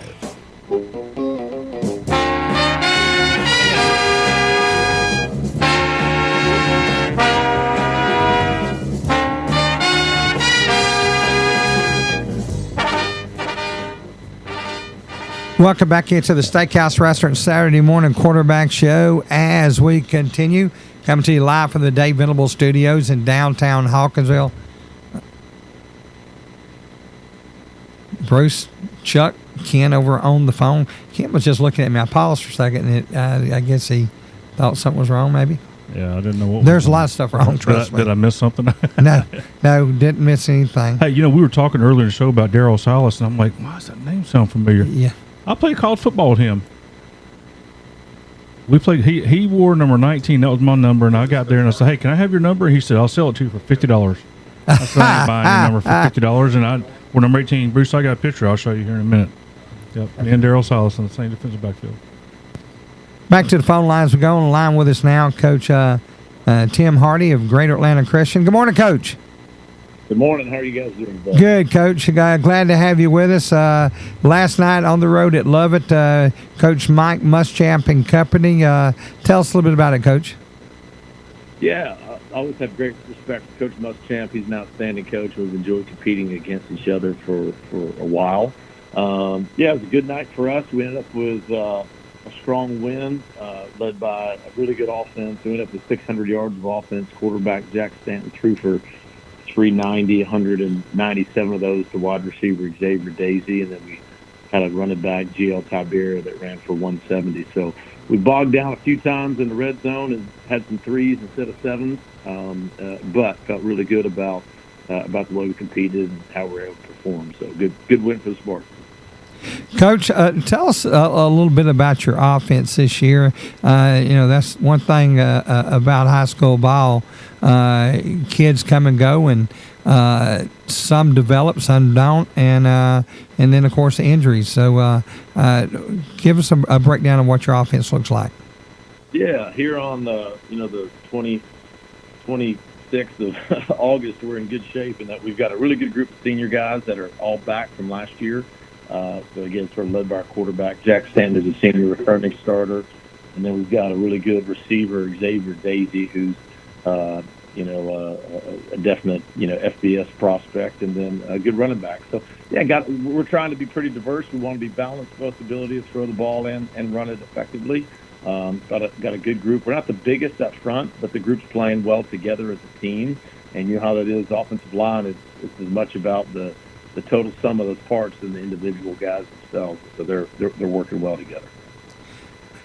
Coach, I got a chance to see Coach Muschamp and his team. They went to Chris County, I guess, 2 or 3, 4 years ago, and I got a chance to go down and watch them. And probably not the biggest guys, but very aggressive, very athletic, and the guys are quick and very smart bunch. Yeah, Coach Muschamp, they always do a good job, and their guys do. They play hard, they play tough. We told our guys, man, it's going to be, we gotta go the distance. It's the kind of team when you play them, they're not gonna. You get up by a score, they're not gonna back off. And so, on a hot, humid night on the riverbank, literally Lovett's stadium is about 10 feet above the Chattahoochee right there on the riverbank in Atlanta. So it was a steamy night, and everybody was worn out by the end of it, but. Our guys were able to hold on, but they always do a good job of competing hard and playing smart football. Coach, coming up next, Pace Academy, who I thought pulled off probably one of the bigger wins in the state last night by beating Westminster. Yeah, Pace is really talented. That was a great win for them. Westminster had a great start to the year, and Pace has got a lot of talent, multiple Power 5 commits, and so it'll be a great challenge. We played them last year. We did not play well, but they beat us by a few scores, and so we're eager to go to their place and see if we can get a win here in week 3. Coach, one final question. Everybody's dealing with the heat. How is it affecting y'all, and how y'all coach and how y'all prepare for games and play the games? Yeah, it's funny. Coach Bach, that Pace and I were just talking about film exchange, and both of us said, man, it's tough because first and foremost, all coaches want to take care of their players. So we get not only follow the regulations, but you want to just do right by them. And so, shorter practices and less stuff. So it turns into you end up doing more walkthrough, you end up doing more of those kind of things. And so you miss out on individual tackling drills or conditioning or full team scrimmages. And so we were both lamenting that it looks a little sloppy right now because we haven't had to be able to do that. But we got to take care of the players first. So anxious for those 98s to turn into 86s so we can get back to normal August weather.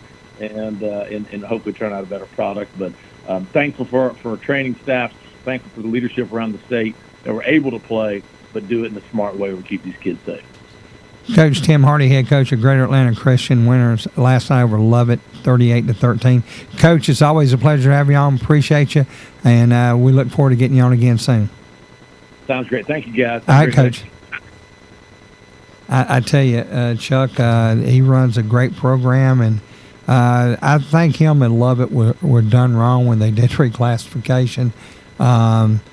Those guys to get shoved up as high as they were, it wasn't like they were beating the world anyway. Yeah. Great programs, played hard, but bumping them 2 and 3 classifications, that's not right. Yeah, I understand. But they got rules, and the rules are the rules. But one thing that I see from those guys, they play in the Dome quite a bit in December. Oh, absolutely. And so you're right. He's done a good job with that program. It's a good program. One of the better programs in the state of Georgia. Yeah, very very classy program. I've got a chance to watch them in the Dome, like you said. It does a tremendous job. Of course, I want to remind you, Steakhouse Restaurant Saturday morning quarterback show every Saturday morning. We on from 9 to 12, fastest 3 hours in radio. We talk to coaches from all across state. Nobody does what we do here. We have 16 coaches that we schedule each week. And each one of them gets about a 6.5 to 7 minute interview. And, of course, then we go traveling with John Nelson. I'll stack this 3 hours against anybody, anywhere, and with the contents of the great coaches that we are associated with and have been for a number of years. Chuck, as we get ready this afternoon, I'm going to turn local just a little bit. Hawkinsville Red Devils, where I've been broadcasting since 1993 and thoroughly enjoyed it. Have loved doing it all these years and continue to do so. Tonight, very unusual situation. We're not much in this neck of the woods on a Saturday. I can't think of maybe 2 or 3, and then I think one Thursday over the years. But we were pushed to 4 o'clock today, and then because of the heat conditions, we will kick off at 6 o'clock up at Rutland at Ed 4 Sports Complex with a heat index of 107. So I left yesterday. I had to go to Macon. Actually, I was right there near the Bibb County Sports Complex last night. I had to go up there for a funeral visitation, and I left my house at 6:15 at 100 degrees. Wow. Yes, it's going to be tough. Not only players, it's going to be tough on the fans as well. Yeah. It's going to be brutal. Yeah, like we had talked about earlier in the show, we played in these conditions back when we were younger, but the difference is back then we didn't have AC that we sat in all day. Oh, absolutely. That makes a big difference. Your bodies were conditioned to it. Go ahead. On the line with us now, Coach Jason Strickland, Ware County. Good morning, Coach. Hey, guys. How we doing, man? Good. I was down in your neck of the woods the other day. My sister was supposed to have surgery. Her doctor was sick, so they had to cancel that. I should have called you and come eat lunch with you. Absolutely. Anytime you're down this way. Oh, jeez. Well, she's going to have surgery, having it rescheduled in the next few weeks. I may call you and seriously come by and see you. That would be wonderful. I'd love it. Coach, let's talk a little bit about Richmond Hill last night. Oh, man, what a really well-coached football team. And, I've got a lot of respect for Coach Lazat and what he's done over at Richmond Hill. We do a lot of work together in the off-season and trading ideas and usually wind up throwing against each other or doing an OTA together or something like that. So we know each other very well, and it's just kind of one of those nights where we kept it close, and they try to bludgeon your nose to death. But kind of late, we were able to get a couple turnovers and pull away. But I was really, really proud of our effort. But man, what a really well coached football team Coach Lazat's got. Coach, everybody's been dealing with the heat and humidity. Down in your neck of the woods, it's almost like swamp land down there. Where my sister lives, just right on the edge of town, she is literally in a swampy area down there. I can only imagine how the humidity is for you guys. Well, you'll say it's not like a swamp area. It is a swamp area. That's exactly what I said. But it's been hot. But our guys have adapted well, and I think we got one of the best athletic trainers in the state, and she's done a great job of helping us modify practices and do the things that we need to do to be able to get work on the field. That was the trouble with week one. We were not on the grass for a single day going into that season opener, and that always makes you very, very nervous. Last week we were able to get on the grass every day, and I thought it showed last night. But I think the thing that has made it difficult with the weather this August is how mild May and June were. I can remember our graduation here in May, and we're all dressed up and bundled up. It was cold, and then June was really mild. July wasn't bad, but August is coming on, and August is trying to make itself known. It has been really, really hot. No, no doubt about it. It's been brutal as all get out. So I'm part of the pickup crew out in front of the elementary school every afternoon, and the last week and a half out there on that asphalt has been absolutely horrible. Yeah. It's one of those deals where you try to modify, you try to make sure that you're giving the kids plenty of breaks and plenty of water. The thing that concerns us is when they're not with us, how are they taking care of their bodies and things of that sort. That first night against Athlon, we just had all kinds of cramping taking place. And it's just, you can't babysit them. You try to educate them. And like I said, I think we've got one of the best athletic trainers in the state. She does a great job of trying to keep them hydrated. But they don't realize how much they have to get in their body when the weather's like it is right now. Coach, next up, Coach Jesse Hicks in Baldwin. Yeah, they've got the really good running back. His name slips my mind right now, but big 4-star kid. Looks like he has lit it up the first 2 weeks of the season. And Coach Hicks always has a group that is physical, that wants to run around and make violent contact. So we're getting them back at our place. We had to go to Baldwin last year, and our guys played really well at that game. But we'll get them back at our place this week. It's senior night for us, so there'll be a lot of excitement around Memorial Stadium and the Ware County football team. Well, Coach, listen, it's always a pleasure to talk to you. If I'm back down that way, I'll give you a holler. Have a great weekend and good luck next week. Appreciate it. And I'm going to hold it against you if you don't give me a shout. So, y'all get on down. Send me a copy of the school menu so I know what day to show up. Absolutely. Thanks, Coach. I think we're going to do something a little better in the school cafeteria, I can tell you that. All right. That sounds great. All right, buddy. Y'all appreciate you guys. Anytime, Coach. Thank you. Yeah, man. Coach Jason Strickland, Ware County. We're going to take a break. You're listening to Red Devil, Saturday morning quarterback, the Steakhouse Restaurant Saturday morning quarterback show here on XL Sports Network. I got to get that out of my system.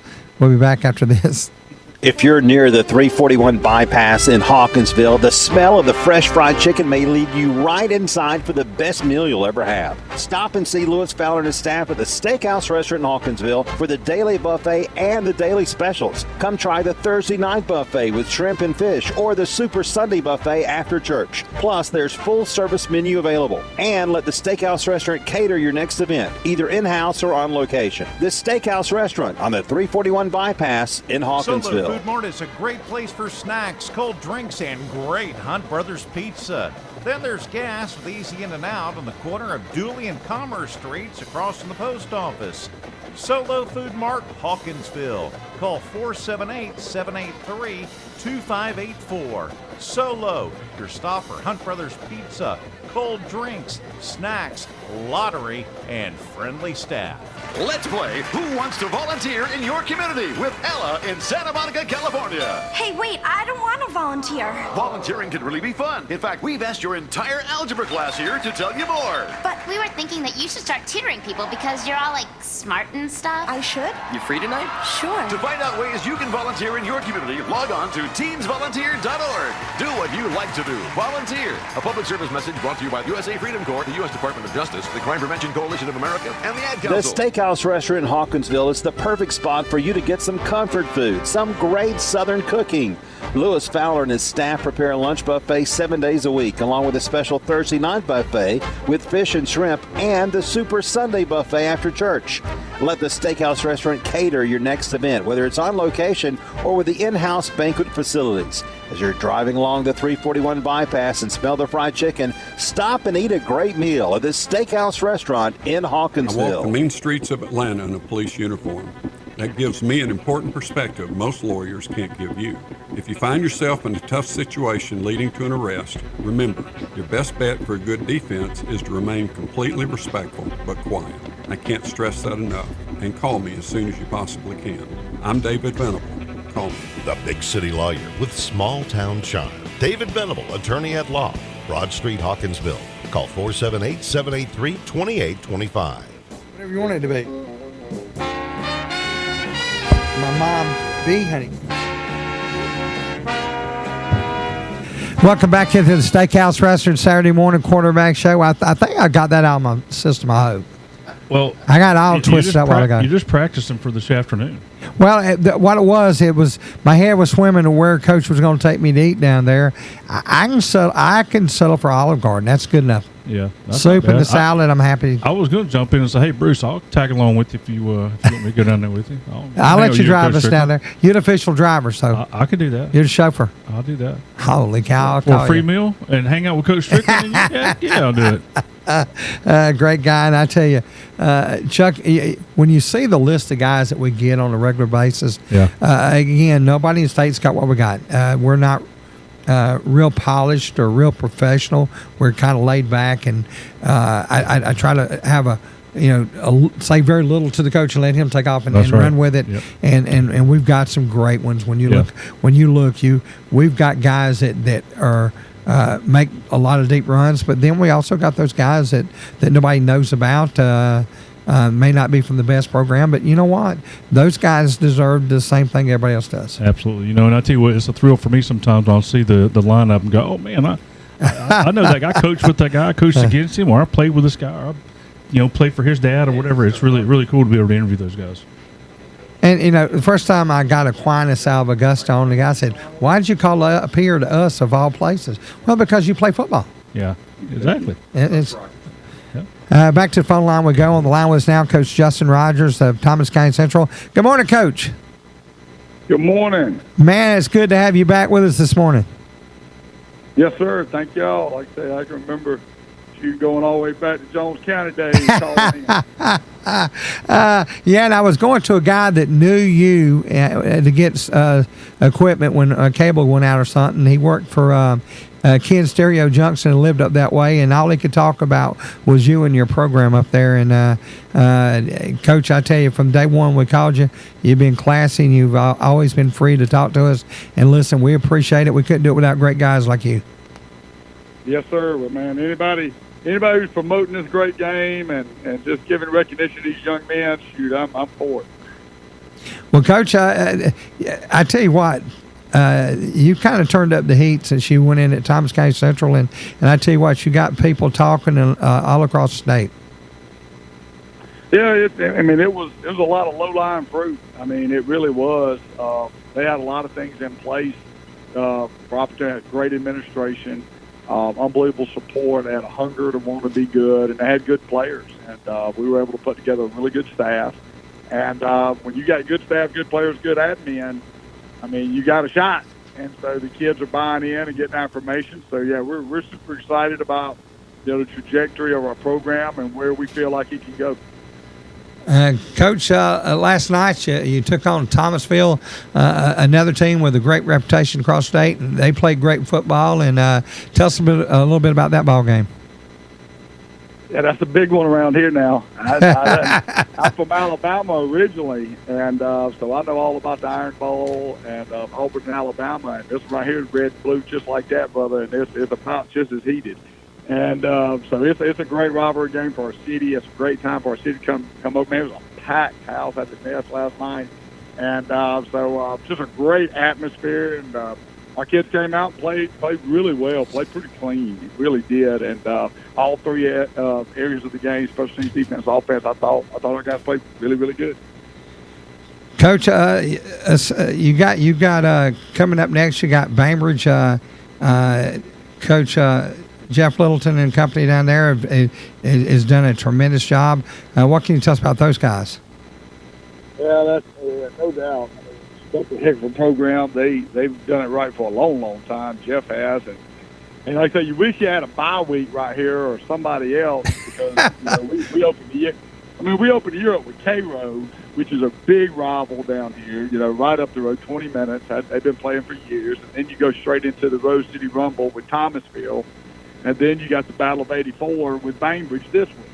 And so you just play three really highly emotional games, rival games back to back to back. So we got to get up for this one for sure. This one will be our toughest test of the year. And solid football. And, of course, Coach, after a week off, and I'm not jumping ahead, but our old friend, Coach Maurice Freeman in Brooks County, of course, we talked to him earlier. Now I met him in person. A lot of the guys I talked to, I never meet.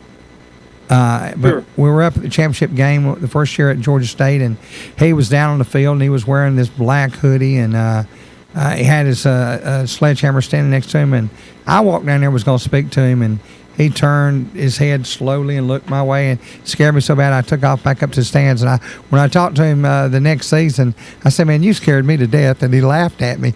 But I tell you what, that guy and that program has had such a reputation for so long.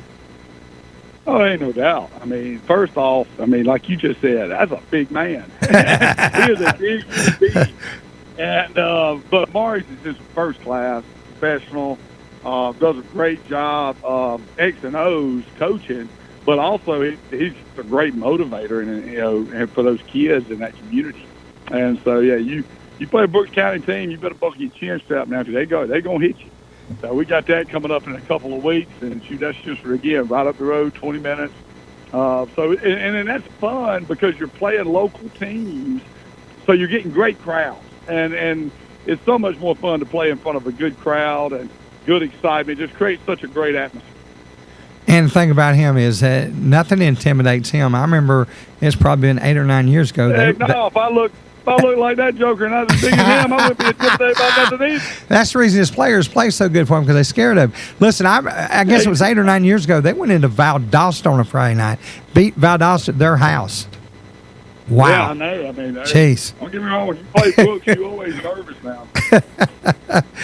Well, Coach, listen, it's always a pleasure to have you on the show with us.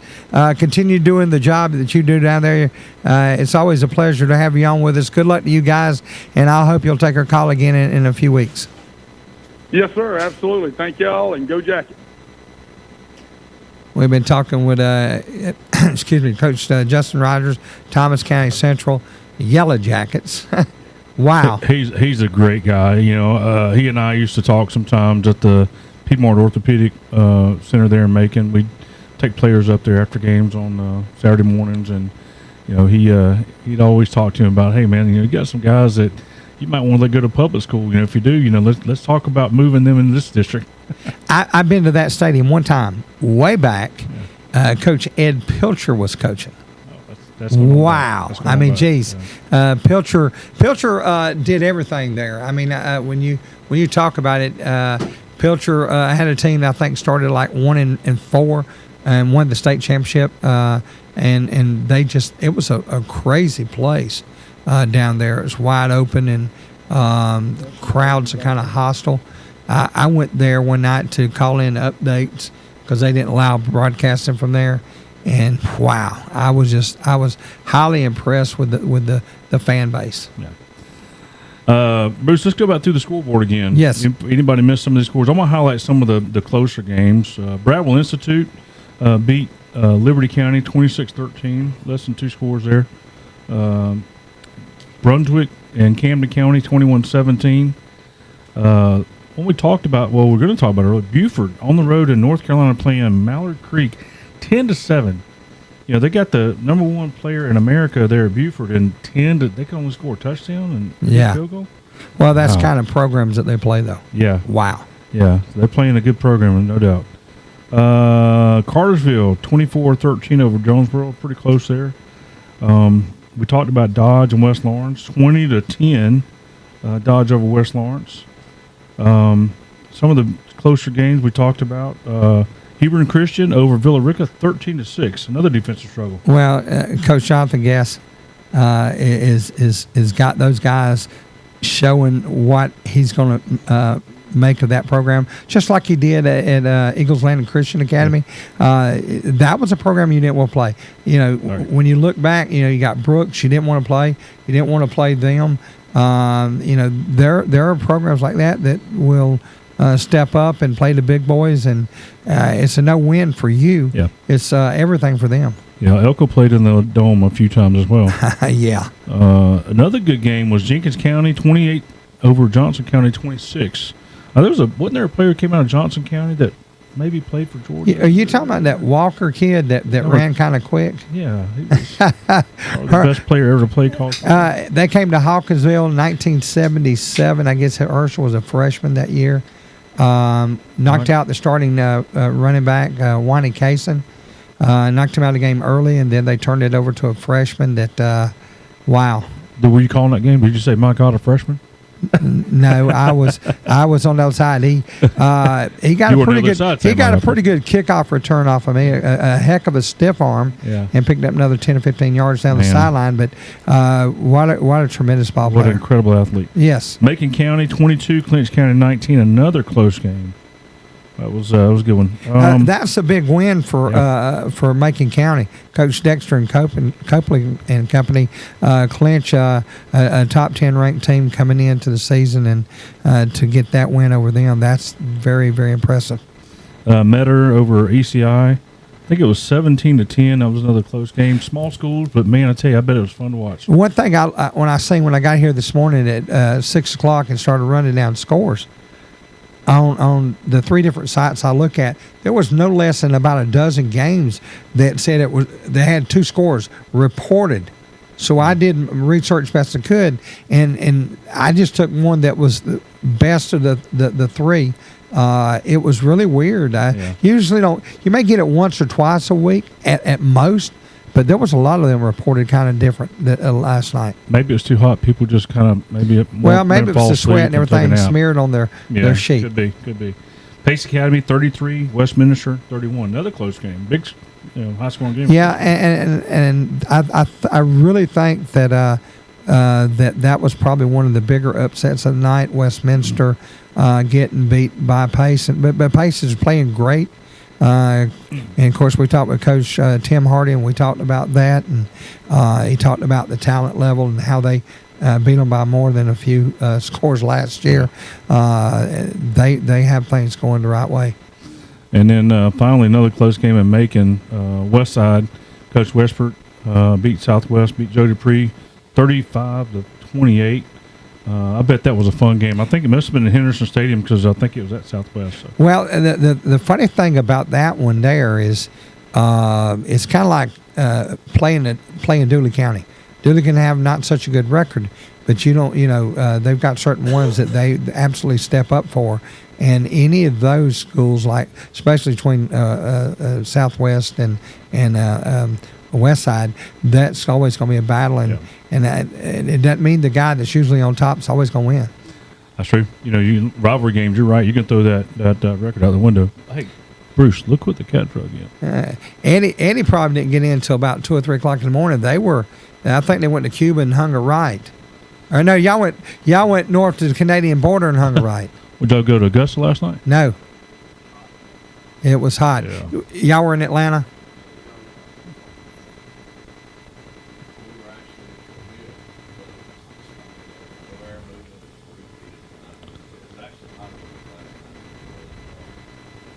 The night before. Yeah. The game before. There was just nothing. Well, it's going to be hot tonight, too. They're looking for 107 heat index at kickoff. I hope that AC's cold. And I did get confirmation. Coach Grooms, the athletic director of Bibb County, called this morning, apologized. He said, I'm sorry that we've had trouble getting back together. He said, absolutely come up, broadcast. We're glad to have you. And I found out something that I didn't know until they sent out their little press release on the rules for the stadium. Athletic director at Rutland now, there was a change. You'll know this name, Daryl Silas. Oh! Is it the one we're talking about, or the other Daryl Silas? No, that Daryl Silas. Is it? Yeah. Yeah. He coached here. He was defensive coordinator under Jim Morrell. Yeah. He goes way back. I need to talk to Daryl. Coached at Dooley, and he also coached at Baldwin. Yes. Oh, and I do want to. Great guy. I do want to make a correction. I heard some erroneous information. Oh, no. Here we go. Heard some erroneous information. The best athlete that ever plays college football was none other than Bo Jackson. Come on now. Best running back, Eddie, go back and get some more sleep. Look. No, I agree. He was one of the best athletes ever. Herschel was one of the best running backs. I'll give you all that. But the best athlete plays. If you're talking about college athlete, I'll agree with that. I will too. College athlete, I'll agree with that. Bo knows all. Because I'm telling you something about that dude with the baseball bat and a football. Yep. You're right about that. Listen, if he hadn't messed up his hip like he did, there ain't no telling what that guy would have done. Seriously. Bay, I don't think he likes Tampa Bay franchise, does he? Oh, no. No, but I want to tell you something else, too, guys. Story to that one. Listen, I know it. There will never be backs like them ever again. No, never. No. I mean, the closest thing I've seen to those two backs was a kid that came out that played at Texas. Or was it Oklahoma? Dupree. Dupree. Yeah. You need to listen to his story. Wow. If you ever get a chance, it's powerful. But, yeah, those 3 backs to me were really good. Okay, you're listening to the Steakhouse Restaurant Saturday Morning Quarterback Show right here on the XL Sports Network. We'll be back after these messages. Stay tuned. I walk the mean streets of Atlanta in a police uniform. That gives me an important perspective most lawyers can't give you. If you find yourself in a tough situation leading to an arrest, remember, your best bet for a good defense is to remain completely respectful but quiet. I can't stress that enough. And call me as soon as you possibly can. I'm David Venable. Call me. The big city lawyer with small town charm. David Venable, attorney at law. Broad Street, Hawkinsville. Call 478-783-2825. The Steakhouse Restaurant in Hawkinsville is the perfect spot for you to get some comfort food, some great Southern cooking. Lewis Fowler and his staff prepare a lunch buffet 7 days a week, along with a special Thursday night buffet with fish and shrimp and the Super Sunday buffet after church. Let the Steakhouse Restaurant cater your next event, whether it's on location or with the in-house banquet facilities. As you're driving along the 341 bypass and smell the fried chicken, stop and eat a great meal at this Steakhouse Restaurant in Hawkinsville. Solo Food Mart is a great place for snacks, cold drinks, and great Hunt Brothers Pizza. Then there's gas with easy in and out on the corner of Dooley and Commerce Streets across from the post office. Solo Food Mart, Hawkinsville. Call 478-783-2584. Solo, your stop for Hunt Brothers Pizza, cold drinks, snacks, lottery, and friendly staff. Volunteers of America is a national organization that for over 100 years has provided programs and services that allow people to overcome their challenges to become vital members of their community. At Volunteers of America, we don't just help people, we help people help themselves. Find out how you can support the programs that are working in your community. Contact Volunteers of America today. Call 1-800-899-0089. For all your tax needs and IRS e-file in Middle Georgia, it's Lester's Income Tax Service at 99 Commerce Street, Hawkinsville. Call 478-783-1650. Best of luck, Red Devils. The Steakhouse Restaurant in Hawkinsville is the perfect spot for you to get some comfort food, some great Southern cooking. Lewis Fowler and his staff prepare a lunch buffet 7 days a week, along with a special Thursday night buffet with fish and shrimp and the Super Sunday buffet after church. Let the Steakhouse Restaurant cater your next event, whether it's on location or with the in-house banquet facilities. As you're driving along the 341 bypass and smell the fried chicken, stop and eat a great meal at this Steakhouse Restaurant in Hawkinsville. Solo Food Mart is a great place for snacks, cold drinks, and great Hunt Brothers Pizza. Then there's gas with easy in and out on the corner of Dooley and Commerce Streets across from the post office. Solo Food Mart, Hawkinsville. Call 478-783-2584. Solo, your stop for Hunt Brothers Pizza, cold drinks, snacks, lottery, and friendly staff. Volunteers of America is a national organization that for over 100 years has provided programs and services that allow people to overcome their challenges to become vital members of their community. At Volunteers of America, we don't just help people, we help people help themselves. Find out how you can support the programs that are working in your community. Contact Volunteers of America today. Call 1-800-899-0089.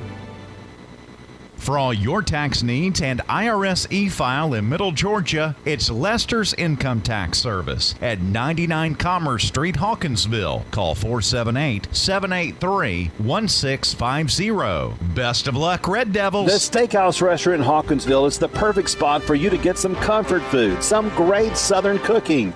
Lewis Fowler and his staff prepare a lunch buffet 7 days a week, along with a special Thursday night buffet with fish and shrimp and the Super Sunday buffet after church. Let the Steakhouse Restaurant cater your next event, whether it's on location or with the in-house banquet facilities. As you're driving along the 341 bypass and smell the fried chicken, stop and eat a great meal at this Steakhouse Restaurant in Hawkinsville. I walk the mean streets of Atlanta in a police uniform. That gives me an important perspective most lawyers can't give you. If you find yourself in a tough situation leading to an arrest, remember, your best bet for a good defense is to remain completely respectful but quiet. I can't stress that enough. And call me as soon as you possibly can. I'm David Venable. Call me. The big city lawyer with small town charm. David Venable, attorney at law. Broad Street, Hawkinsville. Call 478-783-2825. The Steakhouse Restaurant in Hawkinsville is the perfect spot for you to get some comfort food, some great Southern cooking.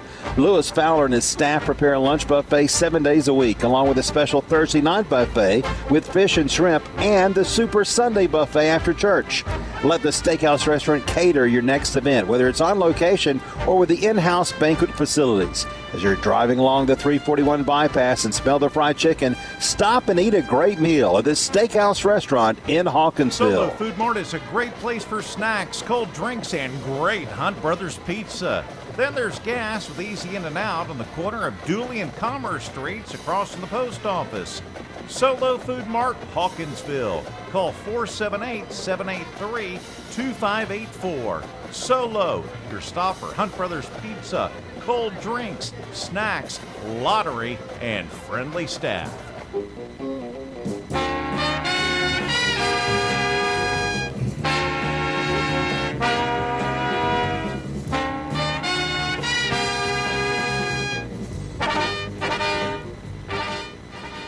Welcome back into the Steakhouse Restaurant Saturday Morning Quarterback Show. Back to the phone line we go.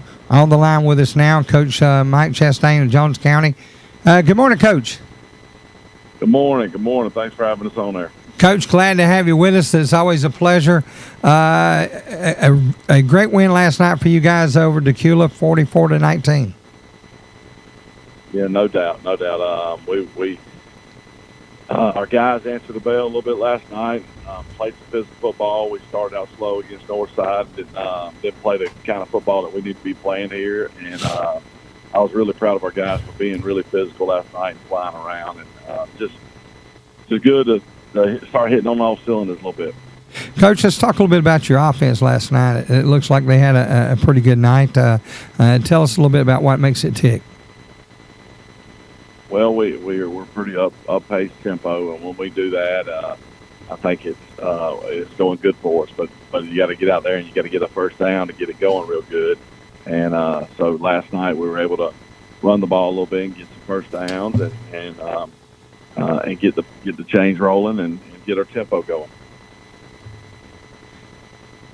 And of course, Coach, the heat, everybody's been dealing with it. It's been a big topic.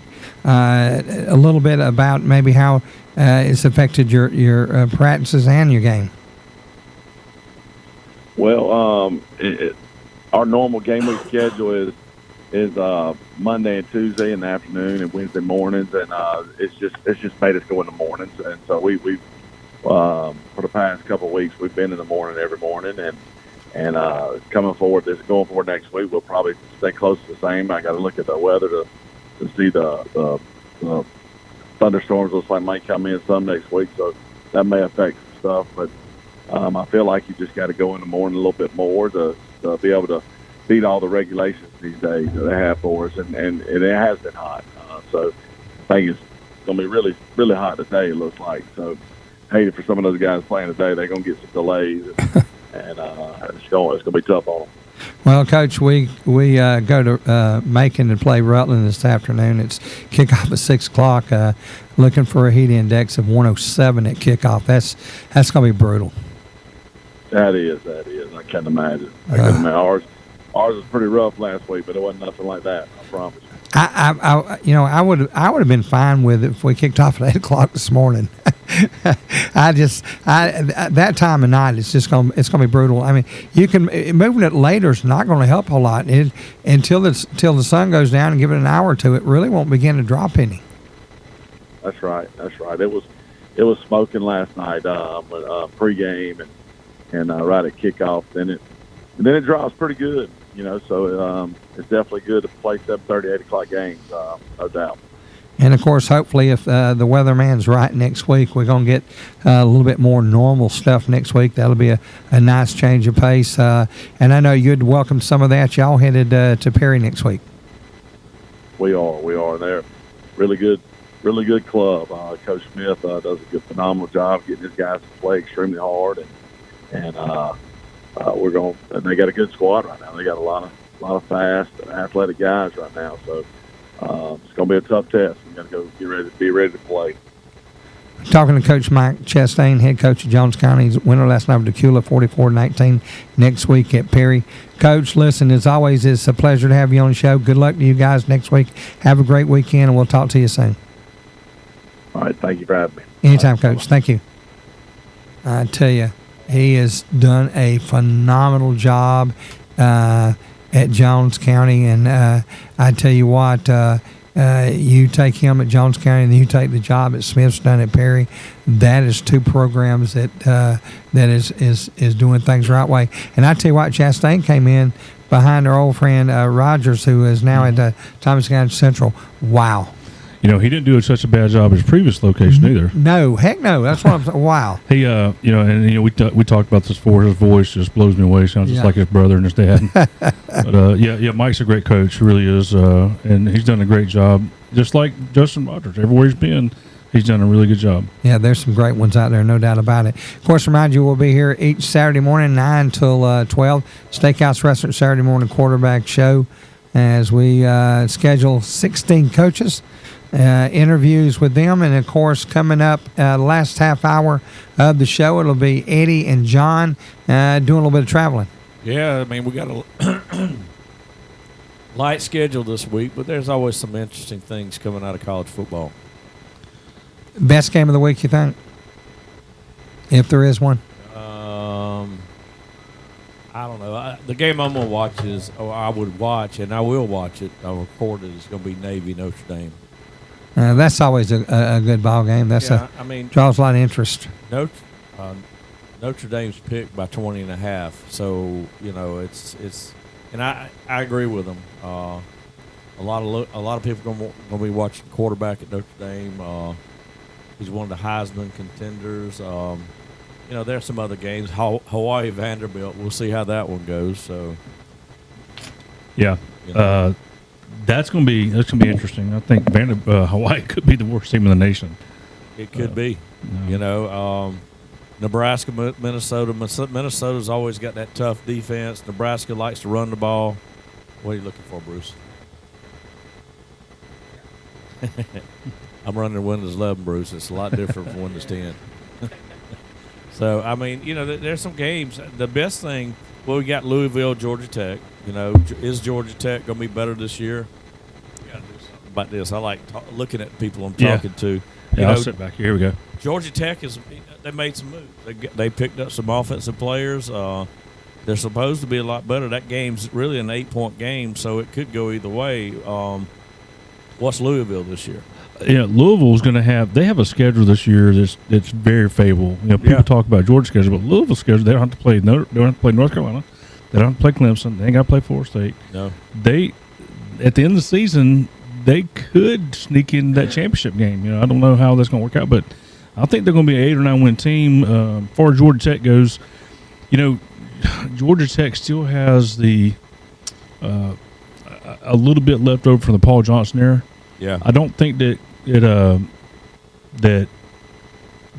guy who replaced him, what was his name? I can't remember. I can't think of it now. Ex-Georgia Tech player. I still remember him getting the job. I could tell you. Well, hell. Anyway, you can't go from the triple option to a spread offense overnight. It takes time. It's going to take a lot of time for that to for the preparation process to go, and they are in growing pains right now. When is that going to be resolved? I'd say another couple of years, you may be able to see them be a little more competitive. We all know what the hold-up is at Georgia Tech. It's kind of like Duke. Every once in a while, you'll have a good enough team to play. Academics are hard there. Yeah. There are a lot of players that would love to go to Georgia Tech, but between a 40-hour athletic schedule and a 40-hour school schedule, it's hard to do. Yeah. Academics, they don't have some of the courses that are elsewhere. And I'm just laying it out there. Don't yell at me, Georgia fans. I mean, that's just the way it is. It's the academics at Georgia Tech are really hard. It's hard to get a good team in there year after year after year. And Paul Johnson, you can say what you want, but the man, he knew how to build a team using the skill set that he had, and his offense was it level set a lot of people because you didn't see that all the time. When you run into the offense that he used to run, it was like it was once a year. And you hoped you run into them at the first of the year so you could get it over with and get out of the way. You didn't want to play them during the middle of the year. No, and you come out of those games a lot of times with a lot of injuries, and coaches hate that. So, but you talk about, we're talking about academics. Just to be honest with you about Georgia Tech and Duke, but listen, I'm not going to sit here and brag on Swamp Lizards, and I'm not going to brag on the guys in the Plains, but Auburn and Florida are two tough academic schools as well. So let's, to put it in perspective, I mean, you got to be a good student to go to those two schools. To even get in to those two schools, you got to be good students.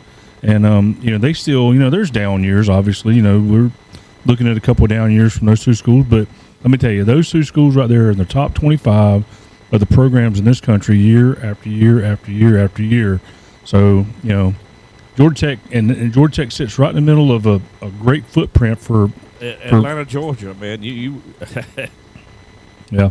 But also, and unless they change the optics of college football, you got to understand, though, college football is changing. It's not where these students are going to go in and spend. It's going to be very odd for a student to go in and spend 4 years at a college. He's got to love it. It's got to be ingrained in him or her that, they had parents that played there or grandparents that played there. Students can move. So, athletes can move now. You get, 3 transfers? I don't know how many now. They got, there's a bunch of them. There's 3 or 4 you could transfer. Yeah. Once just because you didn't like where you were at and wasn't getting, I'm not even going to get into that tangent, but then you could transfer after you graduated, and you could do a hardship transfer. We need to look into that. But you get grad transfers, all kinds of stuff. Yeah. So they're not going to stay in one place long unless they want to be there. I was saying on my Thursday show last week or week before last. Next year, college football's look completely different than it looked 3, 4, 5 years ago. Yeah. And we're in the middle of that process right now. We're in the middle of the change of a sport that it's going to look vastly different 3 years down the road than it looked three years before. Traditions are going to be gone. Oh yeah. SEC going to like Ole Miss, in the Grove and stuff like that. Yeah. That's going to be gone. And I mentioned to you when I came in late. Sorry, Bruce. But we excuse it. You were on the road last night. I'm docking your pay, and I'm on and I'm glad that Ken ate your burrito. He's going to pay me your portion. Okay. Nothing from nothing gives. That's right. Nothing from nothing lose nothing. Him. But we were talking about some things when we first come in. College football's changing, people, and good, bad, and different. I think that the way it's going to turn out is you're going to see it's the college football and baseball, men's baseball to a point, maybe some college basketball. But I mean, most people don't understand. You make a trip here, they come here, you go there. Yeah. And if you got to go all the way out to the West Coast to play some football, that messes up your week. Yeah. And I'm anxious to see how the Scholastics are going to fare through this. Well, I'm going to tell you this: it's filtered down into the prep side too, the high school side. Missouri just passed a law last week or two that high school kids who are committed to in-state schools can get NIL deals. So you can have a 14 or 15-year-old kid that says, "Well, I'm going to commit to Missouri or whatever, Missouri State or whatever school in the state of Missouri." California, same way. Yeah, just keep them in the school or keep them in the state, and they can take money right then. They're ruining sports. Well, they're ruining. It's absolutely ruining sports. The athletes are capping into the money stream. Is what it is, and I don't know how I feel about it. It's been happening forever. Yeah, but I don't know how I feel about it. The whole thing has turned around and gotten crazy, and I'll say it plain stupid. Jim Thorpe had his medals stripped because he played summer base. The guy paid him $5 to instead of working in the fields to play baseball during the summer. They stripped him of his medals. Okay. Yeah. Now eventually they gave him back, but the bottom line is this: we have gone from that to you can do whatever you want to and get these checks and all. It's ridiculous. I don't like it at the college level, and now this is getting into the high school level. I got a problem with that. Well, a major problem. I can top that. they tried to wipe SMU off the map. Oh, yeah. Oh, absolutely. Over something that's absolutely legal nowadays. The death penalty is what they got. Death penalty is what they got, Yeah. and they learned a lot from that. I don't think the NCAA... And they never recovered from it. They never recovered from it. So If the old Southwest Conference would get together now, they would own the world because now they could do it legally. Jimbo Fisher will be the head of it. Hey, I got news for you guys. Oil checks, baby. Texas and Oklahoma coming in. You're going to see a difference. Yep, money's coming. Money's coming to the SEC, buddy. Yeah, like it wasn't enough there anyway. I mean, and I love Vanderbilt, but, I can see them kicking Vanderbilt out of the conference eventually. Kicking I them to the think that's a bad idea. He needs to be they need to be in the Mid-American or somewhere else. Anywhere but there. No, Bruce. They need to be because out. You're looking at it through football ACC. lens. Send them to the ACC? Look at it through baseball lens. Vanderbilt's probably I one know. of the best schools out there. Yeah, no doubt. Well, what the problem you're going to have is if they keep on with this, the money is going to. What they're going to try to end up doing is making the players employees of the school. Oh, that's or the conference. California has already talked about that. Yeah. And then when they do that, these other sports, because football funds almost all the college out there, football funds all the other sports. Oh, absolutely. Unless you're NC State. Unless you're NC State, it's basketball there. Unless you're on Tobacco Road or something like that, you got basketball. But other than that, there's not many of those. Some Indiana, some of the other basketball schools, but far and away across this nation, football funds all the other college athletics. Yeah. And you're going to find that. I'm sorry, but women's sports is probably going to suffer from it. Golf, lacrosse, some of those other sports that. Women's sports are suffering from a lot of things. And all the ones that don't produce any money, non-revenue ones, are going to be pretty much gone at that point. Want to remind you here, we're here each week throughout the course of the season. Fastest 3 hours in radio, Steakhouse Restaurant, Saturday morning quarterback show. We come to you live from the Dave Venable Studios here on the XL Sports Network. We're going to take a break, and we'll be back with more after these messages. Stay tuned. The Steakhouse Restaurant in Hawkinsville is the perfect spot for you to get some comfort food, some great Southern cooking. Lewis Fowler and his staff prepare a lunch buffet 7 days a week, along with a special Thursday night buffet with fish and shrimp and the Super Sunday buffet after church. Let the Steakhouse Restaurant cater your next event, whether it's on location or with the in-house banquet facilities. As you're driving along the 341 bypass and smell the fried chicken, stop and eat a great meal at the Steakhouse Restaurant in Hawkinsville. For all your tax needs and IRS e-file in Middle Georgia, it's Lester's Income Tax Service at 99 Commerce Street, Hawkinsville. Call 478-783-1650. Best of luck, Red Devils. Solo Food Mart is a great place for snacks, cold drinks, and great Hunt Brothers Pizza. Then there's gas with easy in and out on the corner of Dooley and Commerce Streets across from the post office. Solo Food Mart, Hawkinsville. Call 478-783-2584. Solo, your stop for Hunt Brothers Pizza, cold drinks, snacks, lottery, and friendly staff. The Steakhouse Restaurant in Hawkinsville is the perfect spot for you to get some comfort food, some great Southern cooking. Lewis Fowler and his staff prepare a lunch buffet 7 days a week, along with a special Thursday night buffet with fish and shrimp and the Super Sunday buffet after church. Let the Steakhouse Restaurant cater your next event, whether it's on location or with the in-house banquet facilities. As you're driving along the 341 bypass and smell the fried chicken, stop and eat a great meal at the Steakhouse Restaurant in I walk the Hawkinsville. mean streets of Atlanta in a police uniform. That gives me an important perspective most lawyers can't give you. If you find yourself in a tough situation leading to an arrest, remember, your best bet for a good defense is to remain completely respectful but quiet. I can't stress that enough. And call me as soon as you possibly can. I'm David Venable. Call me. The big city lawyer with small town charm. David Venable, attorney at law. Broad Street, Hawkinsville. Call 478-783-2825. The answer to your insurance needs is simple. The Grimsley Agency. No matter your needs, life, auto, or home, it's the Grimsley Agency. You can trust Danny Grimsley and his staff with great coverage for your whole family. New car or home, the answer is the same. The Grimsley Agency. Give them a call at 783-2581 or see them at 203 Commerce Street, Hawkinsville. Proud supporters of all Red Devil athletics. When I say Hawkinsville Dispatch and News, few things pop into your mind. Community involvement, community awareness, covering what matters to the people of Pulaski County and serving the area since 1866. However, it is much more than that. It's office supplies for home, business, or school. It's also your headquarters for large print copies for all your business and construction needs. So when you need a copy of your construction plans, no need to go out of town. See Chuck and his staff.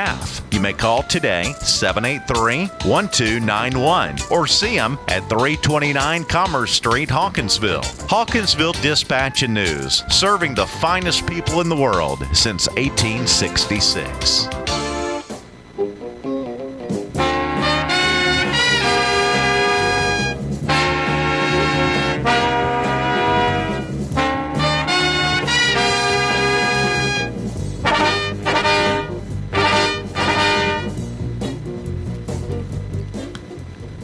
Welcome back into the Steakhouse Restaurant Saturday morning quarterback show as we continue, as we get ready to talk to our final coach of the day, and then we'll go get John on the phone and talk a little bit of college football. And, of course, Eddie, I guess you and him will discuss the high school game of the week last night.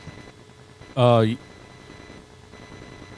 just drew a blank. The one they were at. Yes, which is Perry and Houston County, Hoko? Perry Hoko. They were Perry Hoko game, yep. Yeah.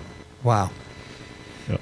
That was a battle of two really good teams. Yeah, it was, and I'll be honest with you, Antoine Thomas's son, Antoine sells real estate up in Houston County, and he's got a son that plays football, for a running back plays for Hoko, so I kind of followed that one while we were where we were. It was...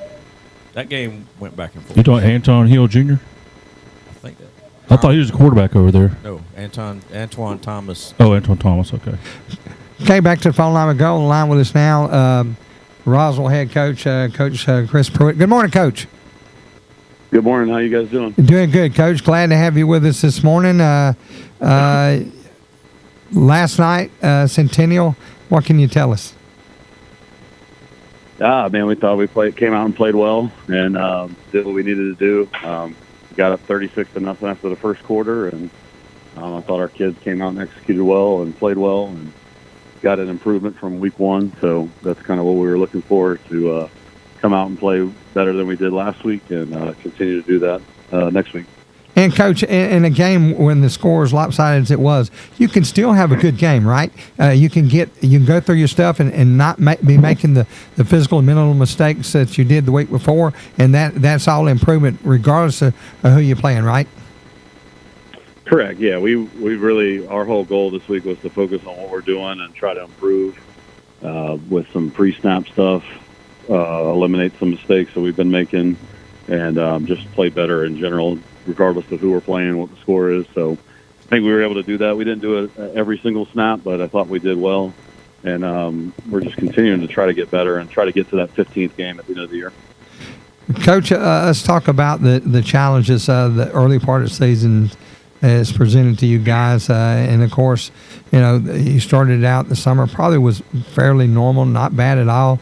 But the last week or 10 days has just been brutal for everybody.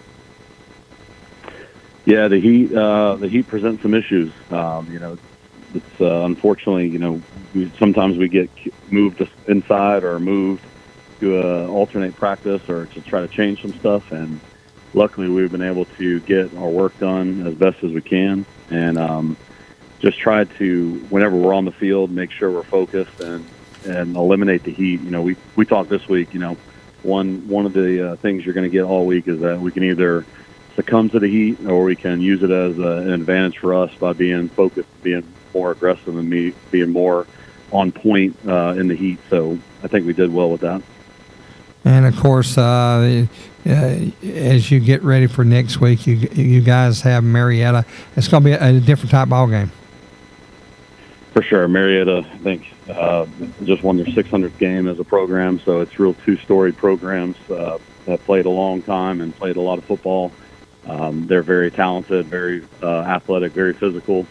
So it was a 3-point ball game last year, so we're kind of expecting the same thing it'll be a really good game, really good atmosphere here at Roswell for our home opener. So I'm looking forward to it. Coach, let's change gears a little bit. You know, I'm in a Class A community at Hawkinsville. I've been covering their ball games on the radio since '93, and 45 kids is normally a high side number. And as far as a junior varsity program, a JV program, a lot of seasons you can't have one because you don't have enough kids. Let's talk about the difference with these small town programs to a big time program like you guys have. How many different teams do y'all have at the high school level and the feeder program? Yeah, so when you guys called, I was actually out watching our 7th grade play. They have a pretty cool deal, or like our 6th, 7th, and 8th grade play at our stadium on Saturday morning. So we really look at it in terms of a program being all the way from 6th, 7th, and 8th grade. We know those kids by name. We know exactly who they are. We've been working out with them. They've been running with us, doing conditioning during the spring, during the summer. So we really invest a lot in that program. Contrary to most people that we end up around, we really work on a developmental kind of platform. We don't have the luxury to have 15 transfers come in and make a different team. So we really have to find what our guys do well and kind of bring that out of them. And when you're talking about the developmental part, we had our freshman game on Thursday, which was really big for us. Just trying to get those guys some reps and get the guys some live action. But for the most part, we'll have 2 teams. We usually play a JV and a varsity schedule. Our JV could be a freshman or JV game. We just kind of depending on what we're doing that week. And kind of what we're going to get that week. We just look at if you're not playing on Friday, you're going to play Thursday and get reps. So if that's 1 quarter, if that's 2 quarters, or if that's 4 quarters, we're going to get you reps and make sure that you are still fine-tuning some skills and really working hard to improve and figure out what people do best. Coach, you mentioned the transfers. It's become a problem not only at the high school level, college level. I wish that it would get reined in. The GHSA would rein that in. It was kind of funny, and I don't want to drag you into something that's going to get you in trouble. I'll do the talking on this one kind of quickly. The Garcia kid was ineligible at Valdosta, but all of a sudden he makes a move from one week to the next, and he's eligible. That doesn't look good from the outside looking in. Yeah, I think I think the thing with the transfer stuff is I think it depends on the situation. A lot of times, I said, the thing I kind of look at, if we get kids that transfer in and move in, we just make sure it's done the right way and make sure that we're following the GHSA guidelines as they're intended to be followed, and that's all we can really focus on instead of figuring out what other people are doing or not doing. So a lot of the stuff we get is really just it's hard to move into the metro area a lot of times because it's just a lot of different factors go into it. But I think I'm honestly happy. We're kind of lucky in the fact that we get what we get, and we just develop them. And again, we kind of know who we got from 6th, 7th, and 8th grade, and that's where we are with the transfer report. Well, it was a big change of times. When I was in school back in the 70s, it was if you transferred, that's fine, but you had to sit out a season. That was just absolutely, the way it worked. And I kind of wish they'd get back to some of that. Some of it's a hardship. I understand that, but some of it, come on, you got to know that you get 10 or 12, 5-star recruits move in over the summer. Something isn't right. Yeah, there's no doubt about that. Coach, listen, it's always a pleasure to have you on the air with us. Good win last night. Next week, Marietta, good luck to you guys, and we appreciate you being on, and we'd like to call you again in a few weeks. Yeah, for sure. Thanks for having me on. Anytime, Coach. Thanks. Have a great weekend. You too. And I really should not bring any of these coaches in these conversations like that. No, it's not fair to them. I was going to say that particular player you're talking about is in his second college team too. So is it only a second? I think it's only a second team. But you got him, and you got the kid. I'll just say his name, Tate Martell. He committed to 3 or 4 different schools before he ended up at Ohio State. Then he transferred from Ohio State to Miami, then Miami to Nevada. So, sometimes just a kid, they're just not Brer Alexander. Mm-hmm. Well, bouncing around. I will say this. These kids grow up, and if they show any kind of aptitude when they're young playing rec ball, that they're good. They start hearing that. Yep, people talk. And if they don't make it on the field, it's not because of them, it's because of somebody else. Right. Yep. Oh, absolutely. Yep. That's the thing I do not like. You should make them commit and honor their commitment. Absolutely. The word commitment means nothing anymore. It doesn't. It's nothing. And you got speed coaches. There's a speed coach in the local area here, I won't say his name, would tell kids, you need to go to a bigger school. You need to transfer schools. And that's not good. No. Not good. You're always going to have that coach out there, and we've had a few in Hawkinsville that kids will show the aptitude, and they think they can change them from, they see the athletic prowess. They don't look at the mental part of it. So coaches are just as guilty of it as the kids. We're going to take a break. You're listening to Steakhouse Restaurant Saturday Morning Quarterback Show right here on the XL Sports Network. The Steakhouse Restaurant in Hawkinsville is the perfect spot for you to get some comfort food, some great Southern cooking. Lewis Fowler and his staff prepare a lunch buffet 7 days a week, along with a special Thursday night buffet with fish and shrimp and the Super Sunday buffet after church. Let the Steakhouse Restaurant cater your next event, whether it's on location or with the in-house banquet facilities. As you're driving along the 341 bypass and smell the fried chicken, stop and eat a great meal at the Steakhouse Restaurant in Hawkinsville. I walk the mean streets of Atlanta in a police uniform.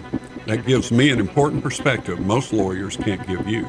If you find yourself in a tough situation leading to an arrest, remember, your best bet for a good defense is to remain completely respectful but quiet. I can't stress that enough.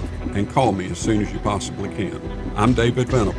Call me. The big city lawyer with small town charm. David Venable, attorney at law. Broad Street, Hawkinsville. Call 478-783-2825. The answer to your insurance needs is simple. The Grimsley Agency. No matter your needs, life, auto, or home, it's the Grimsley Agency. You can trust Danny Grimsley and his staff with great coverage for your whole family. New car or home, the answer is the same. The Grimsley Agency. Give them a call at 783-2581 or see them at 203 Commerce Street, Hawkinsville. Proud supporters of all Red Devil athletics. When I say Hawkinsville Dispatch and News, few things pop into your mind. Community involvement, community awareness, covering what matters to the people of Pulaski County and serving the area since 1866. However, it is much more than that. It's office supplies for home, business, or school. It's also your headquarters for large print copies for all your business and construction needs. So when you need a copy of your construction plans, no need to go out of town. See Chuck and his staff. You may call today, 783-1291, or see them at 329 Commerce Street, Hawkinsville. Hawkinsville Dispatch and News, serving the finest people in the world since 1866. If you're near the 341 bypass in Hawkinsville, the smell of the fresh fried chicken may lead you right inside for the best meal you'll ever have. Stop and see Lewis Fowler and his staff at the Steakhouse Restaurant in Hawkinsville for the daily buffet and the daily specials. Come try the Thursday night buffet with shrimp and fish or the Super Sunday buffet after church. Plus, there's full service menu available. And let the Steakhouse Restaurant cater your next event, either in-house or on location. The Steakhouse Restaurant on the 341 bypass in Hawkinsville. Food Mart is a great place for snacks, cold drinks, and great Hunt Brothers Pizza. Then there's gas with easy in and out on the corner of Dooley and Commerce Streets across from the post office.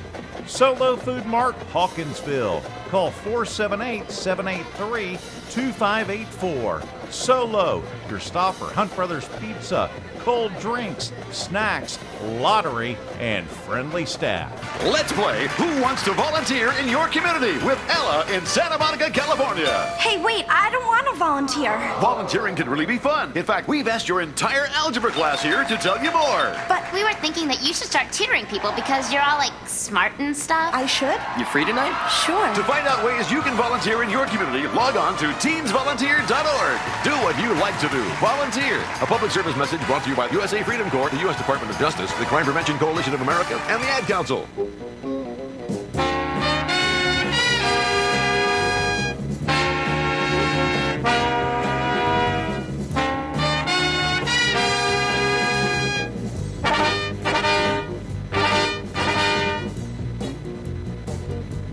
Welcome back into the Steakhouse Restaurant Saturday morning quarterback show, and we're waiting for somebody on the phone line.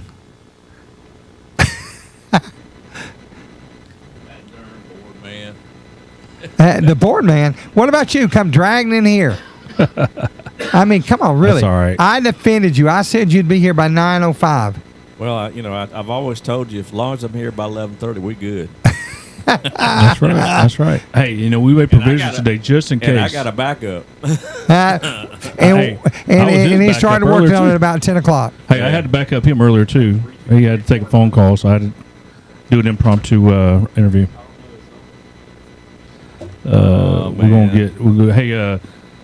Eddie, we were talking earlier about some of the stuff that changes and everything in high school and college sports. We're going to see even more changes coming, I think, at the high school level going forward with this, moving around and NIL and all this other stuff. And I think you said it or Bruce said it, it's really running the sport. It is. I mean, the thing about high school sports are the imperfections and the traditions. It's if you look, I mean, this is more community. Every community has a tradition. I can remember, and Bruce probably does too, AB's Barbecue was opened up, and it was tradition that, every Friday night, cheerleaders went and ate at AB's, and, you as parents kind of rolled in there after when they got room, or we actually tailgated during the 03, 04, 05, and then later on when my son was playing and they were getting their state championship ring, we tailgated a lot. Yeah. We went somewhere. I mean, we'd pull up, we'd roll up, drag out the grills and everything else, man. And what are y'all doing? We're cooking hamburgers. We're tailgating. Y'all were tailgating. I was pre-gaming. You got these programs like Hawkinsville and some of the other ones, Middle Georgia, Warren Robins, and some of these other ones that have so much tradition. And with that tradition, comes times where, you'll be out, 30 years after, like for me, 30 years after I graduated, I'm talking to somebody I went to school with, and he says, hey, you remember back when our senior year, you guys played, here, you played Tiff County, whatever, and you talk about those games. And if the way it's going now, you're not going to have that going down the road. No, guys are going to graduate, and you're going to say, man, I don't remember you even playing at my school. Let's bring in John Nelson. Maybe he can throw something in this conversation. Hey, John, how you doing? I don't know, man. I'm right here this morning trying to figure out what's going on with the Friday heading into the Saturday, and we're in week 0. Is it week 1? I always get confused about this kind of thing. We're talking Saturday football. The dream is here. The dream's here. Now, we were talking about tradition and high school football and the things that, I brought up, back in 03, 04, 05 when Hawkinsville was on that run that, we actually tailgated. When we went somewhere, or even at our stadium, we tailgated out in the parking lot. People looked at us like we were crazy. Oh, yeah. People go to Gentry and would tailgate and watch Charles Johnson and that low center of gravity. No question. Oh, yeah. You think that's something? Try it at Athens Academy. Boy, they didn't know what happened when we rolled in there. I watched. We were watching the pregame warm-ups, and I looked at Andy Hill and I said, "Andy, it's going to be a long night for those boys over there." Yeah. Jesus. Yeah. But now, once we got a sizable lead, they started playing a little bit better defensively, kind of keeping us in check. But by that point, it was out of hand. But I tell you, that was a fun ball game to go to. Make sure that there were 13 minutes at the line of scrimmage to make sure that Todd couldn't do anything with the football. Yeah. Or you could be. Andy and I went up to do Mount Zion and Carroll playoff game with Dooley. Watered the field. They watered the field down. Oh, of course. That's tremendous. There was 2 inches of water. There was 2 inches of water on that field. And ain't been no rain in weeks. Yeah. Hey, y'all's game of the week last night was down here in our neighborhood. You got to witness Hoco and Perry. Tell us a little bit about that game. You mean other than the standard amount of chaos that was attached to it? We weren't there, so you have to elaborate on that. I was getting updates from my son-in-law, but I'd rather hear your updates. Yeah. Well, I mean, all right, so we were there last night to present Perry with the Cooperative Spirit Sportsmanship Award. It's something that Georgia's EMCs do, and Perry had won it for their region. And so we were down there to present the award to them. It was a big source of pride for Kevin and everybody there. So, kind of teasing my column, for this week at gpb.org/sports, as John writes about things that he wants to write about on a weekly basis. I caught up with the two head coaches. I caught up with Jeremy and Kevin before the game, and I was talking to him about last year. And Jeremy goes, yeah, I'm 43 years old. Last year, I think I left that game 53 years old, considering that both teams scored north of 50, and it was a 1-point game, and it was your standard amount of crazy. And Kevin looked at me, and he goes, yeah, I'm 53, and I left that game last year 63 or 73. So, you know, you had that going on as part of the subplot of the whole thing. And, you know, it's a new quarterback for Perry, and you have, you know, AJ for Houston County and the targets that he has. And so it's 21-0 in the second quarter. You get a 98-yard touchdown pass in the first minute of the game. And then you get an interception pick six where the Houston County defensive back pins the ball on the Perry receiver, picks it off of the body, and then runs it back the other way for like 30-yard score, and it's 21-0. Hey, John. Then, John, yeah. I hate to interrupt you because you're in full stride, buddy, but my board man over here is telling me we got to go to a break. Can you? XL Sports Network, man. All right, thank you, John. If you're near the 341 bypass in Hawkinsville, the smell of the fresh fried chicken may lead you right inside for the best meal you'll ever have. Stop and see Lewis Fowler and his staff at the Steakhouse Restaurant in Hawkinsville for the daily buffet and the daily specials. Come try the Thursday night buffet with shrimp and fish or the Super Sunday buffet after church. Plus, there's full service menu available. And let the Steakhouse Restaurant cater your next event, either in-house or on location. The Steakhouse Restaurant on the 341 bypass in Hawkinsville. Outdoors is your thing, remember Harris Country Meats. Harris has hunting supplies, fishing, bait and tackle, and a complete garden center. You can also grab a snack for your outing at Harris Country Meats and Grocery, family owned and operated since 1943. You can call them at 478-783-3276, or you can see them at 66 Cochran Highway, Hawkinsville. Harris Country Meats and Grocery. Solo Food Mart is a great place for snacks, cold drinks, and great Hunt Brothers pizza. Then there's gas with easy in and out on the corner of Dooley and Commerce Streets across from the post office. Solo Food Mart, Hawkinsville. Call 478-783-2584. Solo, your stop for Hunt Brothers Pizza, cold drinks, snacks, lottery, and friendly staff. I walk the mean streets of Atlanta in a police uniform. That gives me an important perspective most lawyers can't give you. If you find yourself in a tough situation leading to an arrest, remember, your best bet for a good defense is to remain completely respectful but quiet. I can't stress that enough. And call me as soon as you possibly can. I'm David Venable. Call me. The big city lawyer with small town charm. David Venable, attorney at law. Broad Street, Hawkinsville. Call 478-783-2825.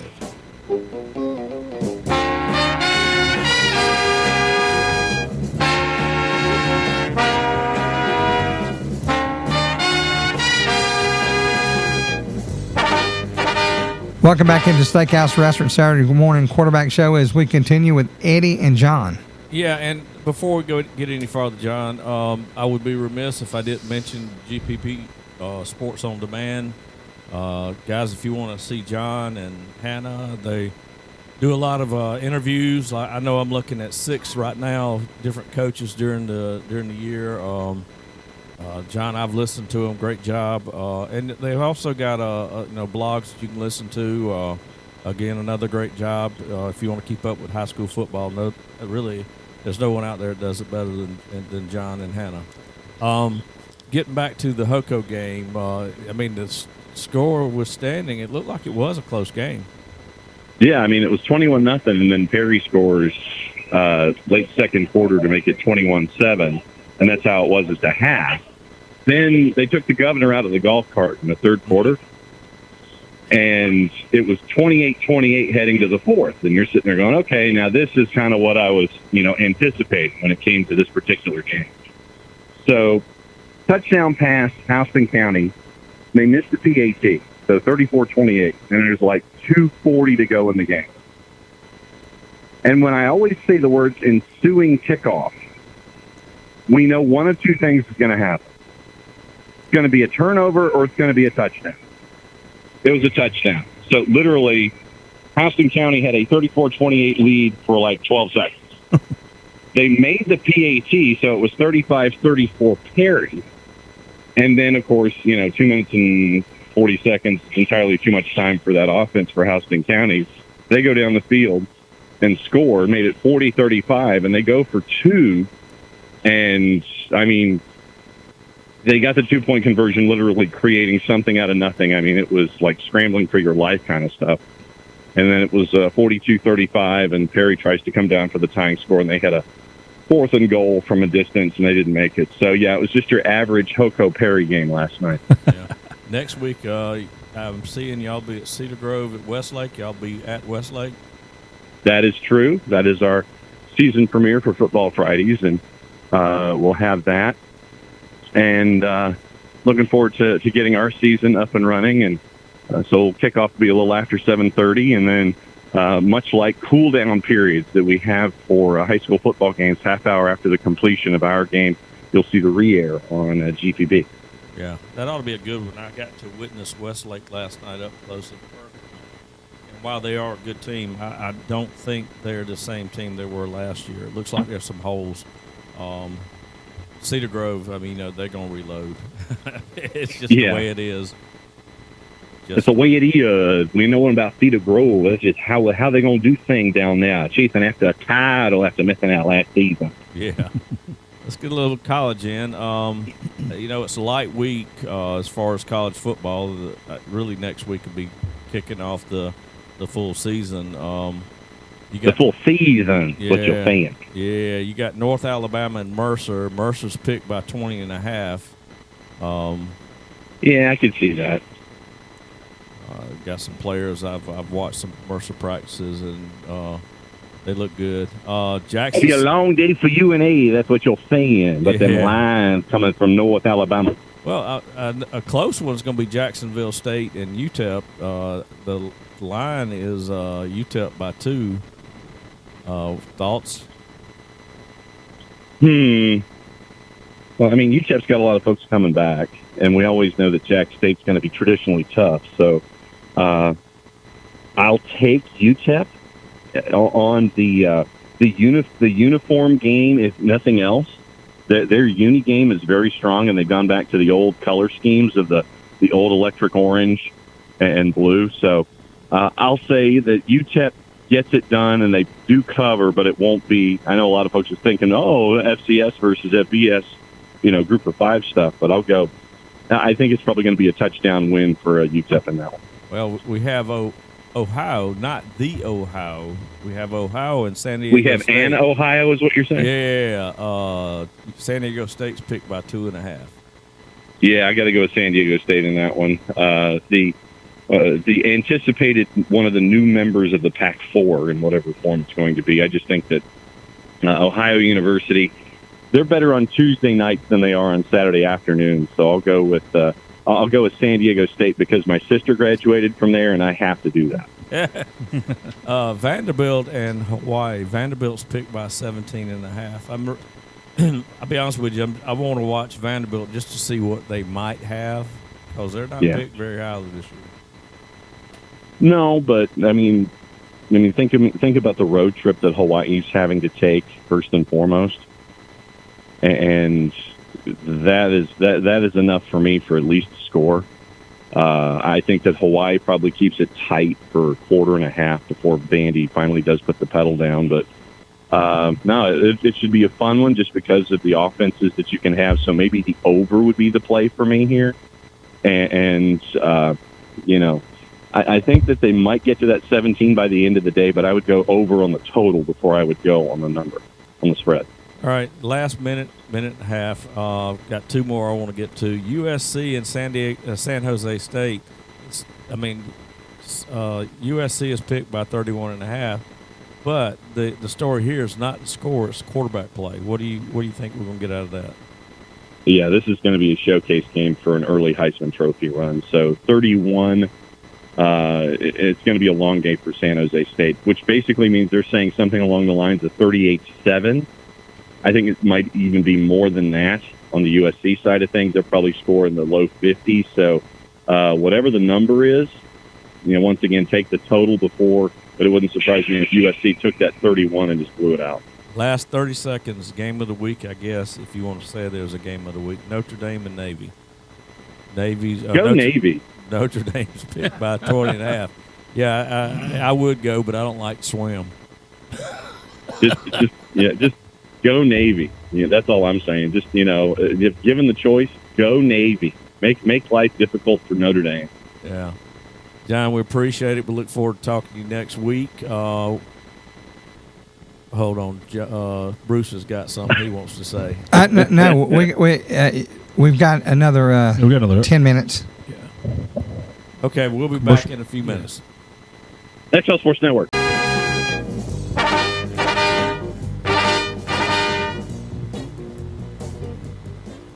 Welcome back into Saturday Morning Quarterback Show. On the line with us is John Nelson. Sorry, John. Why do you run a steakhouse ad before coming back to me? To make you hungry. Yeah, no kidding. Hey man, they got a great buffet. And if you miss Thanksgiving tomorrow, on Sundays, great Thanksgiving lunch there. So yeah, some good food. So keep rubbing it in. That's fantastic radio. Just to sit there and you treat your guests like this when you taunt them with restaurants. No, what we're saying is if you come down and have lunch with us, we'll pay. Bruce will pay. Bruce is going to pay. Bruce pay.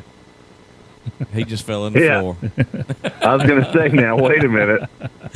Yes. Now that we got some more time, we can go through some more games. You got Kent State and UCF. UCF is picked by 37 points. I kind of think they are going to take this one. Yeah, I mean it's Malzahn and it's another showcase game, and you want to get out in early numbers. So, hey, this is why we're worthy of transferring conferences. And so then you have a game like this one, and it wouldn't surprise me if they put up a big number. Yeah. North Carolina State plays UConn. Surprisingly, it's actually close. NC's picked by 15 to win. Well, but a lot of that goes back to how UConn was last year, and how much of it is last year and how much of it is building off of last year. And I know that for a lot of folks, UConn was one of those teams where you sat there and it's like, oh, they're homecoming, or the equivalent in college paycheck game.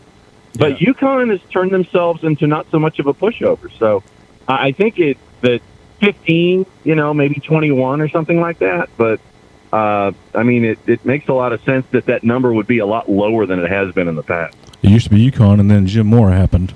Yeah. Correct. One of Bruce's favorite teams, Florida, plays Utah. Florida's I thought you were going to say Slippery Rock. Well, Utah's picked by 7. Good.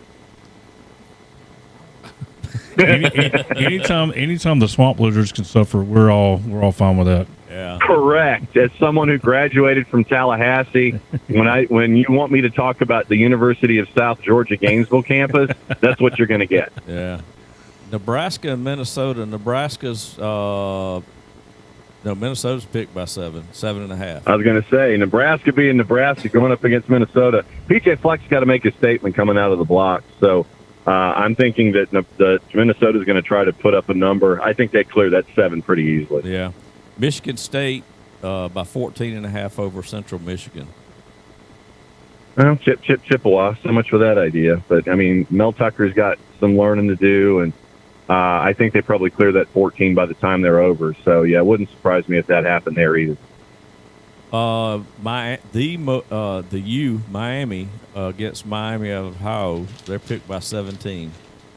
I'll go with Miami of Ohio just because that other school, the University of Coral Gables, I can't talk about them either. I get a physical allergy when I'm referring to anything in orange and green. So, yeah, not happening. No, yes, I know what's going to happen, but me saying what I want to happen versus what I know is going to happen are two entirely different things. Well, the next one's kind of Chuck and I were talking about this one, and to me, it's kind of where are you at? It's the where are you at game.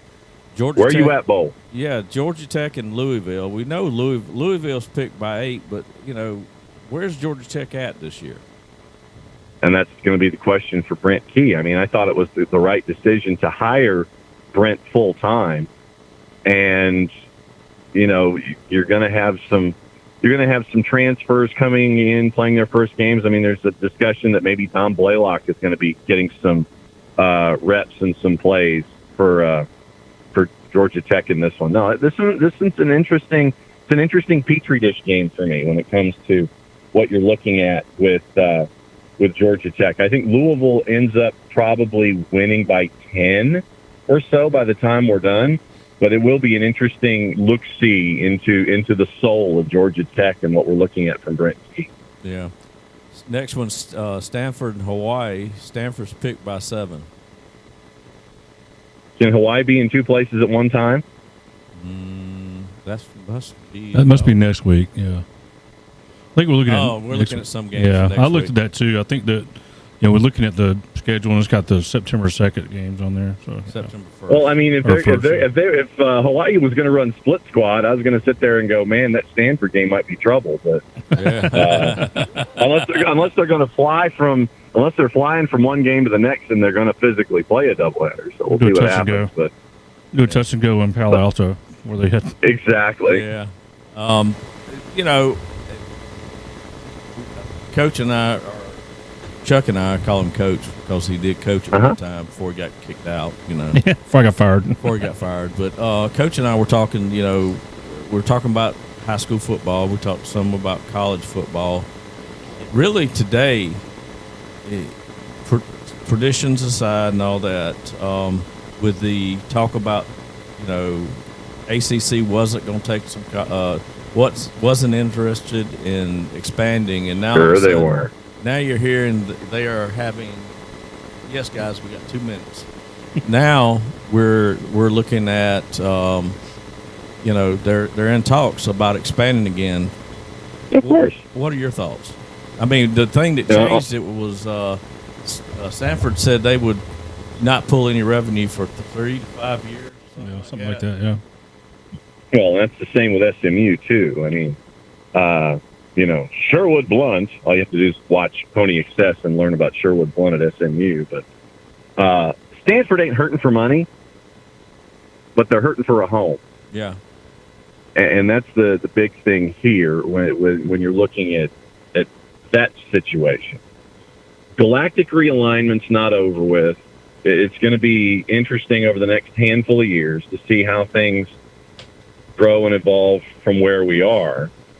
But if Cal and Stanford leave the Pac-4, then that to me means that you've got to go to the Mountain West, and George Kliavkov and or Larry Scott could probably be referred to as 2 of the worst commissioners in college football history. Yeah. And it's the Pac-12's fault. I mean, you sat on a deal where you could have had money in hand from the 4-letter, and then one of the university presidents went to an economics advisor on campus, and the economics advisor said, "No, you're worth $50 million. You're not worth 30." Yeah. And so they went with that one appraisal. Yeah. John, I hate and then to Apple cut you came off. by and they're like, nope. So no, it's going to be a perpetual topic. Bye. XL Sports Network.